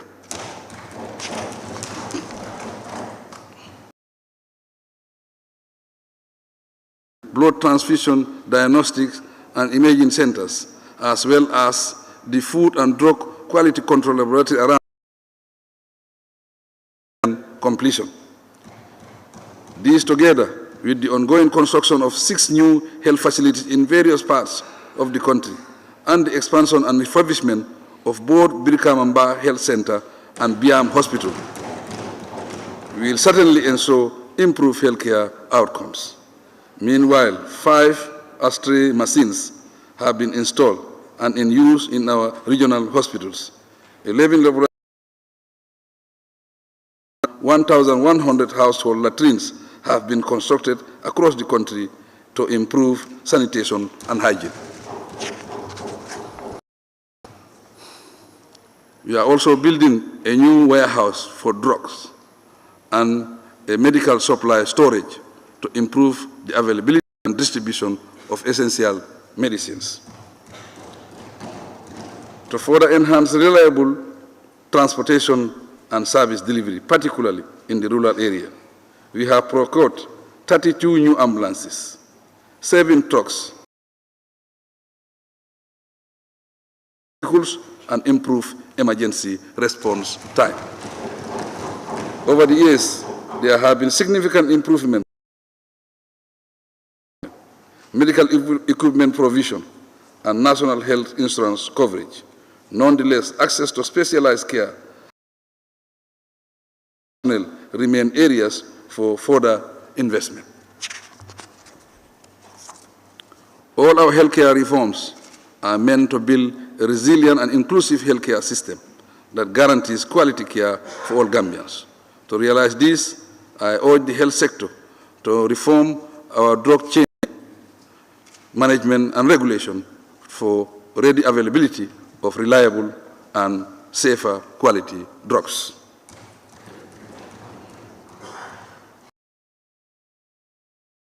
And poverty reduction. Honorable Speaker, equally our resolve to reduce the incidence of unemployment and poverty. Initiatives such as the recently launched Skills Innovation and Entrepreneurship SIE Fund, with an initial allocation of $396 million, the Women Enterprise Fund and the GAIPA Agriculture Investment Initiative now play a pivotal function in empowering our youth and women by providing them with skills and greater opportunities to prosper. We acknowledge the challenges before us, particularly those facing the youth seeking opportunities abroad. We assure them that pathways to through safe and official migration pathways. Gender, children, and social welfare. Honorable Speaker, the empowerment of women, protection of children, and social welfare are essential for a prosperous society. Through policies, economic programs, and social protection initiatives, persons with disabilities and vulnerable communities have equal opportunities and support systems to improve their lives. We will continue to make significant strides in promoting gender equality and women empowerment.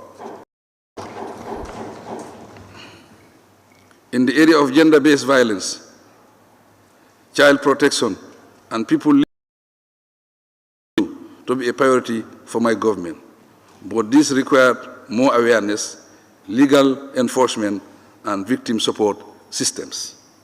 To succeed, in November 2024, the National Gender Policy 2025-2034 and Action Plan 2025-2030 were launched.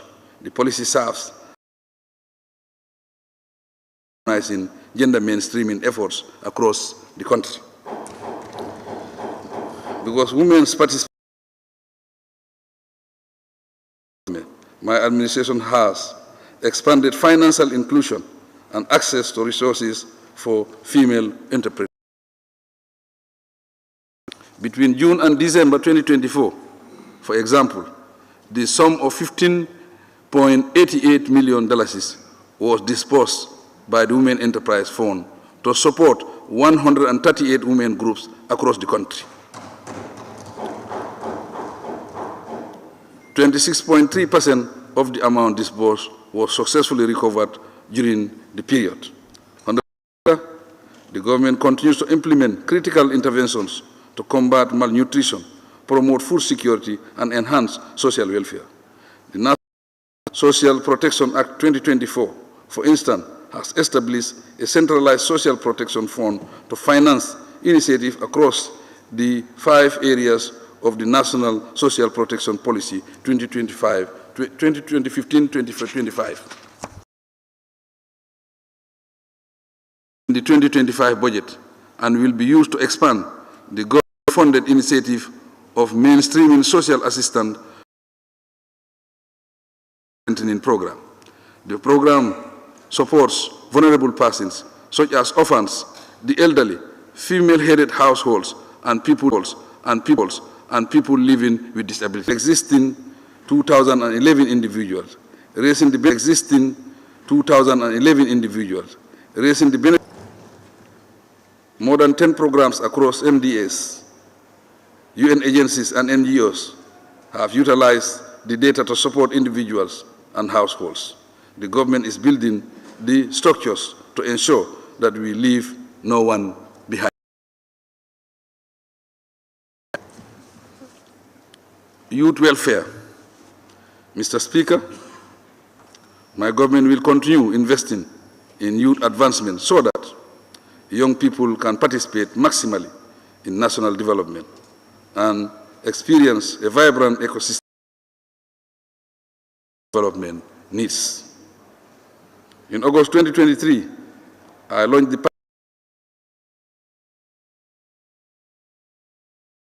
in collaboration with the University of the Gambia.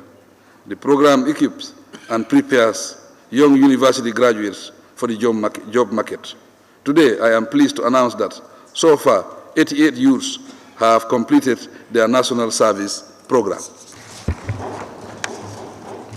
While the NYSS will maintain recruiting young people for the apprenticeship training program, the Gambia Songhai Initiative will university graduates has commenced with 1 placed in various institutions as part of their civic responsibility to the nation. The senior school graduates are also undergoing a 2-year technical and vocational education on entrepreneurship training and access to startup grants and loans for young people. Centers, one in Soma to serve the North Bank, and this year, NEDI will, to put it briefly, it is assured the bills will be submitted to the National Assembly for better regulations of the sport and youth sector and for better performance. Lands and regional administration. Administration remain critical to national development and social stability. For the first time in the Gambia's history, my government is developing a national land policy under the West African Coastal Area WACA project. A key component of this policy is the establishment of a digital land information system that will integrate specific parcel data with ownership records. The objective is to ascertain secure land tenure and simplify land ownership procedures. In a related development, a new real estate regulation is being designed to address challenges such as unclear property ownership, unregulated land sales, fraudulent transactions, and weak enforcement of property laws leading to disputes. I am optimistic that the work on the first draft of the real estate regulation will be completed this year. That aside, a multi-sectoral task force was established on 4 July 2024 to investigate illegal land transactions and violations in government layouts. Revised wetland. We look forward to the report prioritize efficiency and effectiveness in the public sector. Consequently, last year, the government conducted a comprehensive salary and allowance review for government employees. This led to a significant pay rise for all civil servants in government effective January 2025. Among other issues, the review was to make sure that salaries keep pace with inflation and the rising cost of living, to strengthen payroll integrity and workforce management for accountability and financial prudence in government institutions. Several payroll integrity measures have been introduced. One of them is the successful staff audit for the entire civil service conducted to identify and stop wrongful salary payments. This aside, payroll-based electronic time attendance machines are being installed to prevent absence at work and unlawful salary payments. Salaries of absentee employees have been stopped, and relevant financial institutions asked to return all wrongful payments to government. Honorable Speaker, my administration is working hard to maintain a professional, efficient, accountable, and motivated civil service that upholds integrity and delivers quality services. We recognize the need for further stabilizing measures to elevate the welfare of the hard-working personnel in the public sector, and will pursue this with vigor. Partnerships. Mr. Speaker, we recognize the invaluable role of bilateral and multilateral institutions, donor agencies, foreign governments, and development partners in advancing our national agenda. On behalf of the Gambian people, I extend our deepest gratitude to all of them. The diaspora Gambians, remittances and investments significantly contribute to the country's economic stability and growth. They have definitely reinforced their position as an integral part of our socio-economic progress, and we thank them. The Gambia remains committed to maintaining these partnerships as we work towards sustainable and inclusive national development. So, with deep appreciation, I extend a renewed hand of collaboration to all our development partners.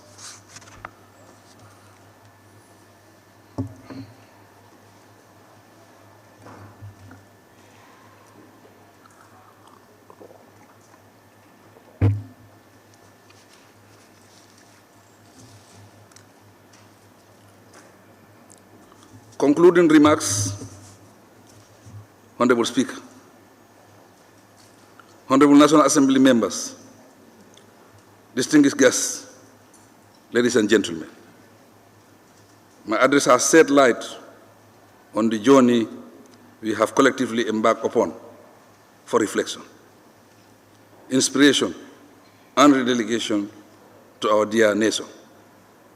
It borders on various development dimensions, ranging from our ever-growing international engagements and economic growth to our resounding governance reforms. The imposing new road infrastructure across the country and other numerous life-changing social welfare enhancement initiatives, for instance, demonstrate that the Gambia is on a far-reaching progressive path. This has been made possible through our national development plans, with the objectives and strategies of the current National Development Plan, YIRUA, paving the way for the realization of our national vision.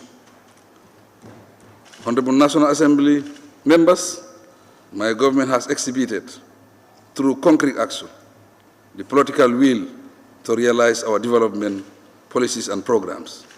National plans and programs, however, require national execution for national results. Our citizens and sectors have a role to play for everyone to reap the benefits. We need our development partners to complement our efforts, but the transformation of our communities and progress of the nation are principally our responsibility. There is no magic formula for national development. In unity lies our strength and success. Conversely, this unity exposes us to obstacles and troubles. Transform social, economic, and environmental factors for us to evolve out of poverty and underdevelopment. Our degree of success depends on how closely and productively we work and how determined we are to translate our vision into tangible results. Together, we must look far beyond the present to scale up industrial production, attract massive investment, and step out of the usual to innovate and take a giant leap into the future. To succeed, we must aim much higher, act much faster, and succeed in building a prosperous Gambia for all. I express sincere gratitude to the security forces, including ECOMIC, for reaching out to the people, in addition to executing their routine work. I equally thank all public servants, the private sector, civil society organizations, and all public institutions for your cooperation and service to the nation. Sincerely, I salute our women and youth for their positive involvement in building a peaceful and prosperous Gambia. To all the vulnerable members of our society, I reaffirm our unwavering commitment to your empowerment and encourage you to stand and be seen and heard. Given the need to recognize the basic rights of these minority groups as Gambian citizens, I advise that we allow them more space to participate in all social, economic, and political processes. Mr. Speaker, honorable members of this august assembly, I thank you sincerely for your cooperation over the years. Together with the judiciary, I advocate that we collaborate more closely in the interest of the people we collectively and passionately seek to serve. I urge this august body further to rise above party politics and put the Gambia first. We are accountable to the people who put their trust in us to manage the affairs of the nation.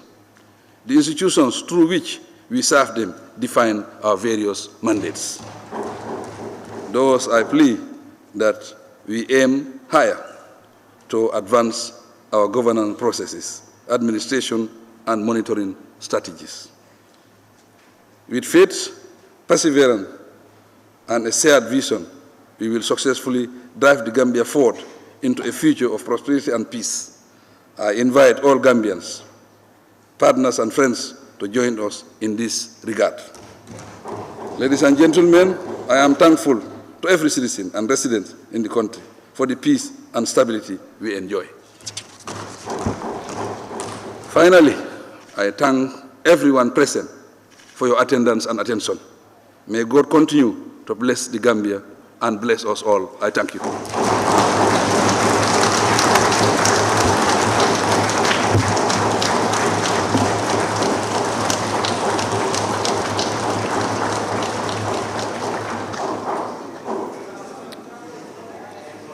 Thank you, Your Excellency.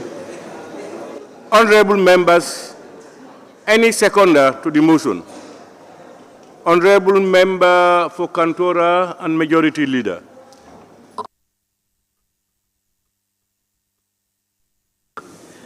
Thank you very much, Honorable Speaker, for giving me the floor. Honorable Speaker, I rise to second the motion being moved by His Excellency the President. And also in the same vein, to thank him equally for the fulfillment of Section 77 of our Constitution, and to assure the general public that the statement delivered here today is a clear testament that the Gambia is in the right trajectory, in both in development and in good governance. Therefore, we will stand resolute to stand by His Excellency with the campaign slogan, His Excellency President Barrow for continuity. Thank you so much. Thank you very much, Honorable Member for Kantora and Majority Leader. Honorable members, it has been moved and seconded that this August Assembly do consider the motion on the State of the Nation Address 2025 delivered by His Excellency, the President of the Republic of the Gambia. Those in favor, please say aye. Those not in favor, please say no. The ayes have it. Honorable members, the consideration and debate proper on the motion will be adjourned until Monday, 23rd June 2025, to allow honorable members ample time to study and reflect on the contents of the address. On that day, honorable members, the Vice President and Cabinet Ministers are expected to be present to witness and participate in the debate on the State of the Nation Address. Before adjourning, honorable members, permit me, on behalf of both sides of this August Assembly, and indeed on my own behalf, to extend our sincere appreciation to His Excellency, the President of the Republic, for his well-delivered State of the Nation Address. Indeed, while it is a constitutional duty, it is one that His Excellency has once again fulfilled with grace, clarity, and candor. The address has provided a comprehensive overview of the condition of the Gambia, the policies of government, and the administration of the state as stipulated under this Constitution. It has also offered us a timely opportunity to reflect deeply on the progress we have made, the challenges we continue to face, and the urgent need to foster national unity, peace, and stability, all essential pillars for achieving our national development goals and aspirations. As elected representatives of the people, we are entrusted with the solemn responsibility to ensure that the policies and programs outlined in the President's address are scrutinized and debated with diligence, objectivity, and patriotism. It is imperative that we gain a clear and full understanding of the government's development agenda, as this will empower the National Assembly and its committees to effectively execute their legislative oversight and their representative functions. Your Excellency, on a separate note, allow me, in my capacity as Speaker of the National Assembly of the Gambia and the President of the Commonwealth Parliamentary Association, CPA Africa Region, to officially inform this chamber and the nation that the Gambia will host the 54th Annual General Meeting of the CPA Africa Region from the 10th to the 16th of August 2025. This historic occasion marks the first time our country will host this prestigious parliamentary gathering. We look forward to welcoming speakers, members of parliament, clerks, and officials from across the African continent under the shared banner of unity, democracy, and parliamentary development. It will be a proud and transformative moment for our legislature and our nation. Finally, Mr. President, I thank you once again for honoring this assembly with your address.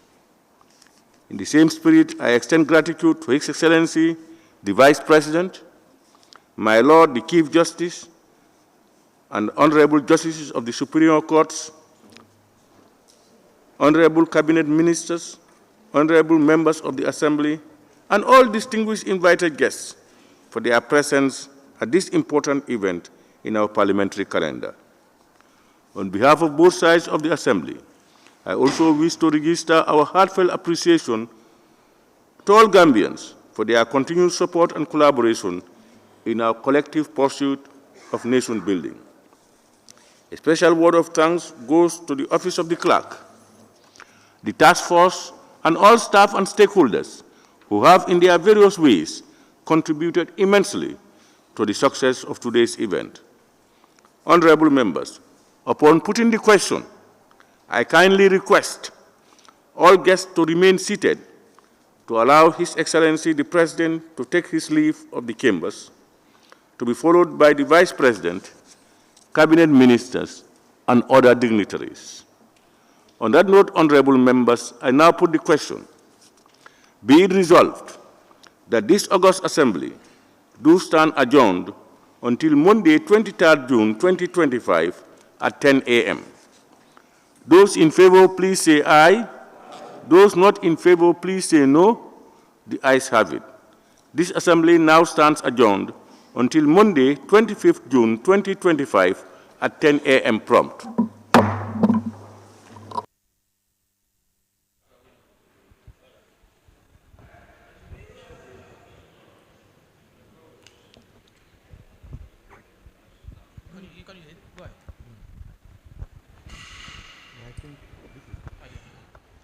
Well, thank you very much. We've now come to the State of the Nation address by the President, who just delivered his statement to the nation. But I said, we've seen that the President began his statement with the foreign policy, and part of the foreign policy that he discussed was about this Israel-Iran war. And as the chair of the OIC, he called for calm. He called on both sides to lay down their weapons and then come to the discussing table so that they can resolve their differences amicably. This has been a talk that many people have been questioning the silence of the President, who has been the chairman of the OIC. What is your take on this? Well, I think it's a very smart move, seeing the President starting his deliberations with calling for peace instead of condemnation. This shows his leadership skills, but also, you know, as the chair of the OIC, calling on peace instead of condemnation with regards to Israel and Iran war. So I think the president did a very good, a very good move. That's a very smart move by the president. I mean, looking at his previous State of the Nation address, the president will start with first his priorities, and then and then come to foreign policies and other stuff. But we've seen that this thing has been something that is concerning, worrying to every individual. So I think it's a very good move by the president, to call for peace, to call for calm instead of condemnation. So, Jadam, President diamta on Israel-Iran war, ako guys nyamta kelo stop as the chair of OIC, so that they can get back to peace.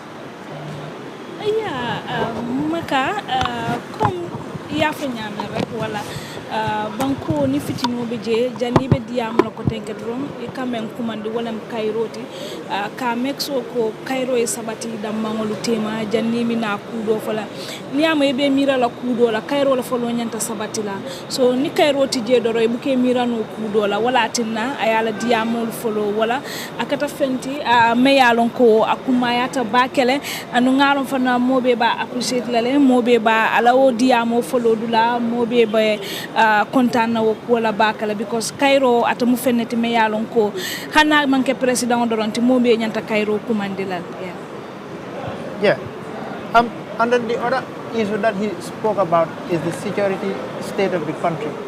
He promised that his government is committed to ensure that there is enough security in this country, and then he also promised that he is going to address some of the security lapses that are currently facing the country.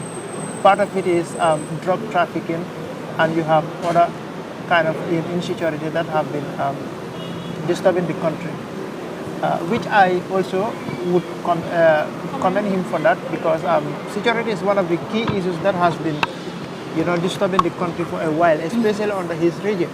And then we are experiencing of this kind of robbery, stealing or theft, and another kind of, stabbing, killing, this kind of insecurity that has been disturbing the country. But he has promised that his government is going to take measures against all these things to address them, which I think earlier on we have spoke about this thing, and then people were expecting him to address the nation on this kind of issues. Yeah.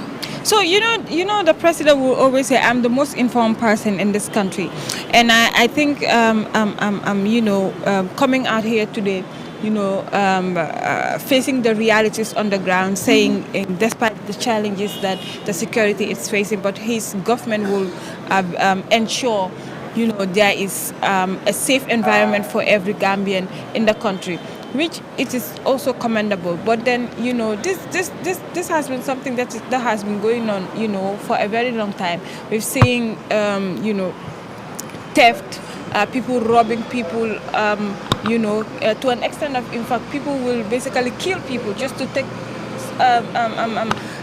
their belongings from them. So I believe the police, especially the security apparatus, especially the police, should be empowered in terms of mobility, in terms of how to tackle crimes. So I guess it is very important. All security agencies in this country are very important in terms of safeguarding the lives and properties of people in this country. So drug is also something that we've now we are experiencing from the kush to other illicit drugs in the country. So the president coming here, telling Gambians, there will be measures in place in terms of, addressing these issues is important. But he also mentioned one key aspect that has been a big problem in this country, that is the influx of the drug into the country. We have seen that many youths are into drugs now, and then the president even called on the public to assist the security agencies so that they can tackle this thing unilaterally. You understand? But it has been a concern.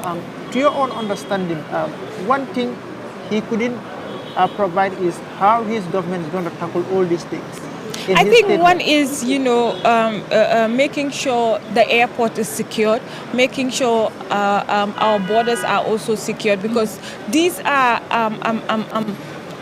routes that people will basically use to come into the country. So if these avenues are well protected, well secured, I think some of these things will not basically, escalate the way we used to see it. So the president, coming out today saying, there will be measures taken in place. So we're basically going to await for that and see how best his government will be able to tackle these challenges, especially, in terms of drug, the way it comes in the country, So because those that are using the drug are young people. So a country without its youthful population is going to be disastrous. So I think it is important that the president is basically highlighting this.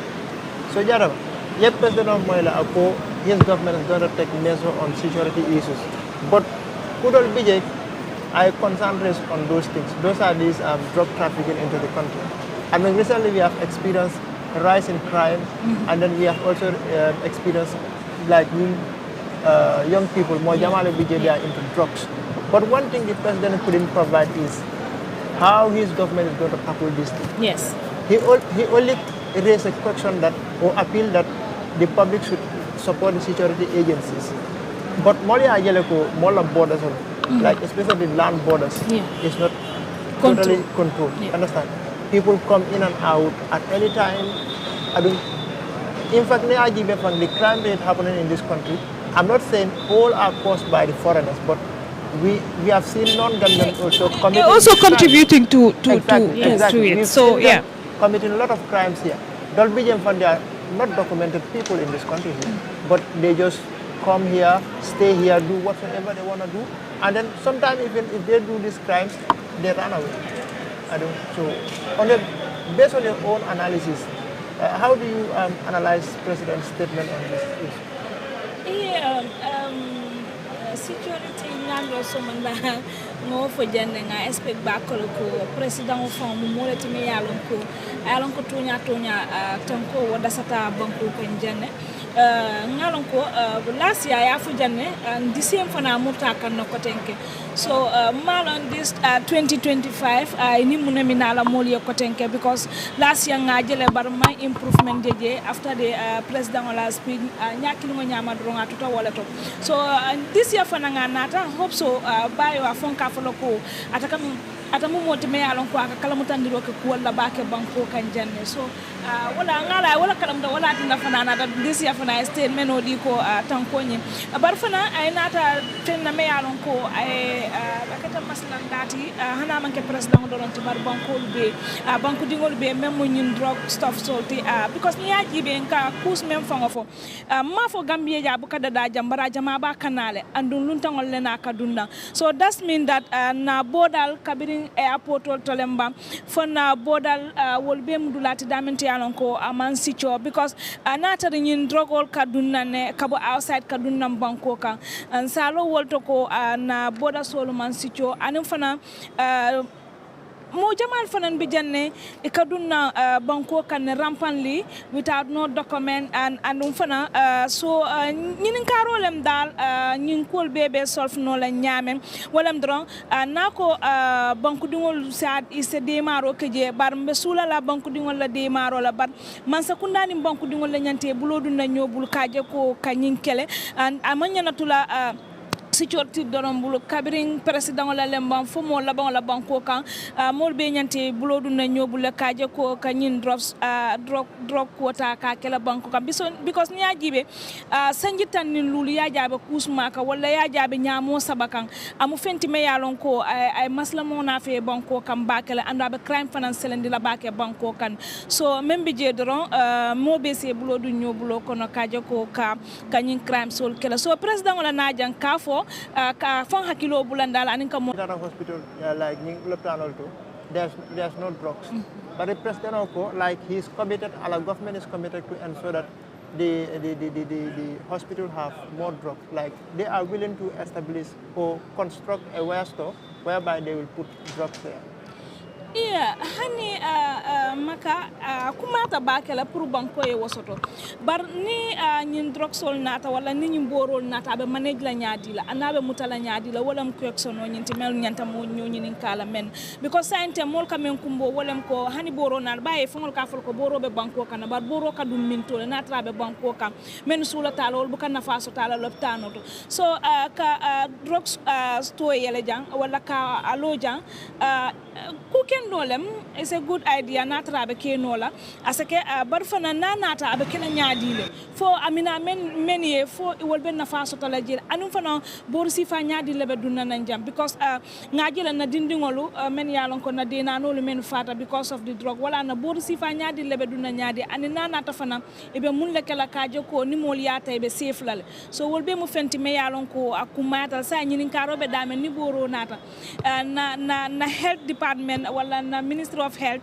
wolbe boro nyin takul no la nyaadi la wala ko ekso noti sai. So Aissatou, you also had the president talk about the economic situation of the country and his government commitment and then the successes that has been so far achieved. Can you just elaborate on some of these areas for the benefit of our viewers? So, you know, like when we were talking, we've mentioned that the economy of the country, you know, needs to be stable, you know, and then we've had the president, you know, highlighting that his government made tremendous achievements in terms of the economic growth and also the performance of the SOEs, which is the state-owned enterprises, you know, and salary increment in terms of making sure every Gambian's civil servant per se, you know, livelihood is some way uplifted, because looking at a civil servant of grade 8 or so, you know, so these are all some of the things that the president, you know, talked about, how the economic has growth and how the agriculture also contributed to the growth of the economy, that is the GDP. So I think, you know, I am not an expert when it comes to economics and all, but we can have someone that will basically, you know, highlight more and shed light more on the president's speech in terms of the growth of the economy for this year. Yeah. Yeah, thank you very much, Aissatou and Fatou Jadama. I think we will be bringing you more in-depth analysis on this particular statement by the president on his 2025 State of the Nation address, because I think the parliamentarians or the National Assembly members will debate on it on Monday, which will start on Monday, this coming Monday. But we will also keep you updated with anything that happens in the National Assembly next week, and then further analysis that we intend to do on this particular statement by the president. But for now, I will just allow my colleagues to say goodbye to our viewers, because we've been here since morning, and then, yeah, I will just begin with Aissatou to...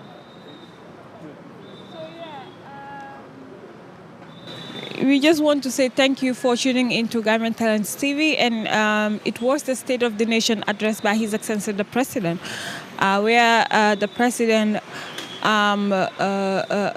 during his deliberations, and I will just conclude by, you know, when he was making his concluding remarks, calling on all Gambians, you know, to join him in his development aspiration, but also, you know, to maintain peace and order and to unite as Gambians. You know, I think every leader should re-echo, you know, these words in terms of the peace and stability of the country. It is very important. If we have a very peaceful Gambia, you know, a lot of things will be achieved. Whether you are in government or you are not in government, we will be able to achieve a lot of things. So the president, you know, concluding with those remarks, really, you know, tells a lot about his leadership and also how, you know, Gambia is important to him. So ahead of the 2026 elections, you know, I think it is very good that the president is calling for calm, you know, calling for collective responsibility. And even though he said, whether you disagree with my political agenda or not, the peace and stability of this country should be everyone's priority, and which is important. So thank you very much. barka bake maka aisat koli baɗigol doron fanan ɓe sarota laali e janne tumo men bi keta state of nation address ti me yalon président o nata député bungoto ka landirike député wol ñatili ngola bar banku dingol fanam bebe lamay kan dron woto fanam be dannali janne ko aisat koli yafo ñamen président wala diamu labonto dron message mem bula wolem ko memu kayroti ani tenkugo banko kan hanna tar fayna mantare agenda killing bar kayro ni tenkugo ñanta kala mobela kunna miro lati o ñanta kala mobela responsibility lati surtout ni élection o me yalon ko be ñatinin kan la 2026 woto ni président o kayro kumandi ngamira mobe ñante dankula mala woto dron atolu meyem folo kabirin somandala dron ngal tentu bake ngali jeyi ka fali ko bayo metali dron barko maka yafu ñamen mo analyst minala le kaje ko bayo député wol be sila ko wala ka debate kala ñin tenen nalala fanam betar le jela dron anim fanan ka analyst wol na fe président wala dia mo ñin to be sarota la le janala baraka bake. Thank you very much for watching, for being in company with us, and then thank you to our technical guys, Musa Jata Ibrahim Sanyang and Bakari Tamba. I've been the host of this coverage here, ably assisted by Aisatu Koli and Fatu Jadama. My name is Adama Makasuba. Bye, till next time. It's State of the Nation.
Thank you.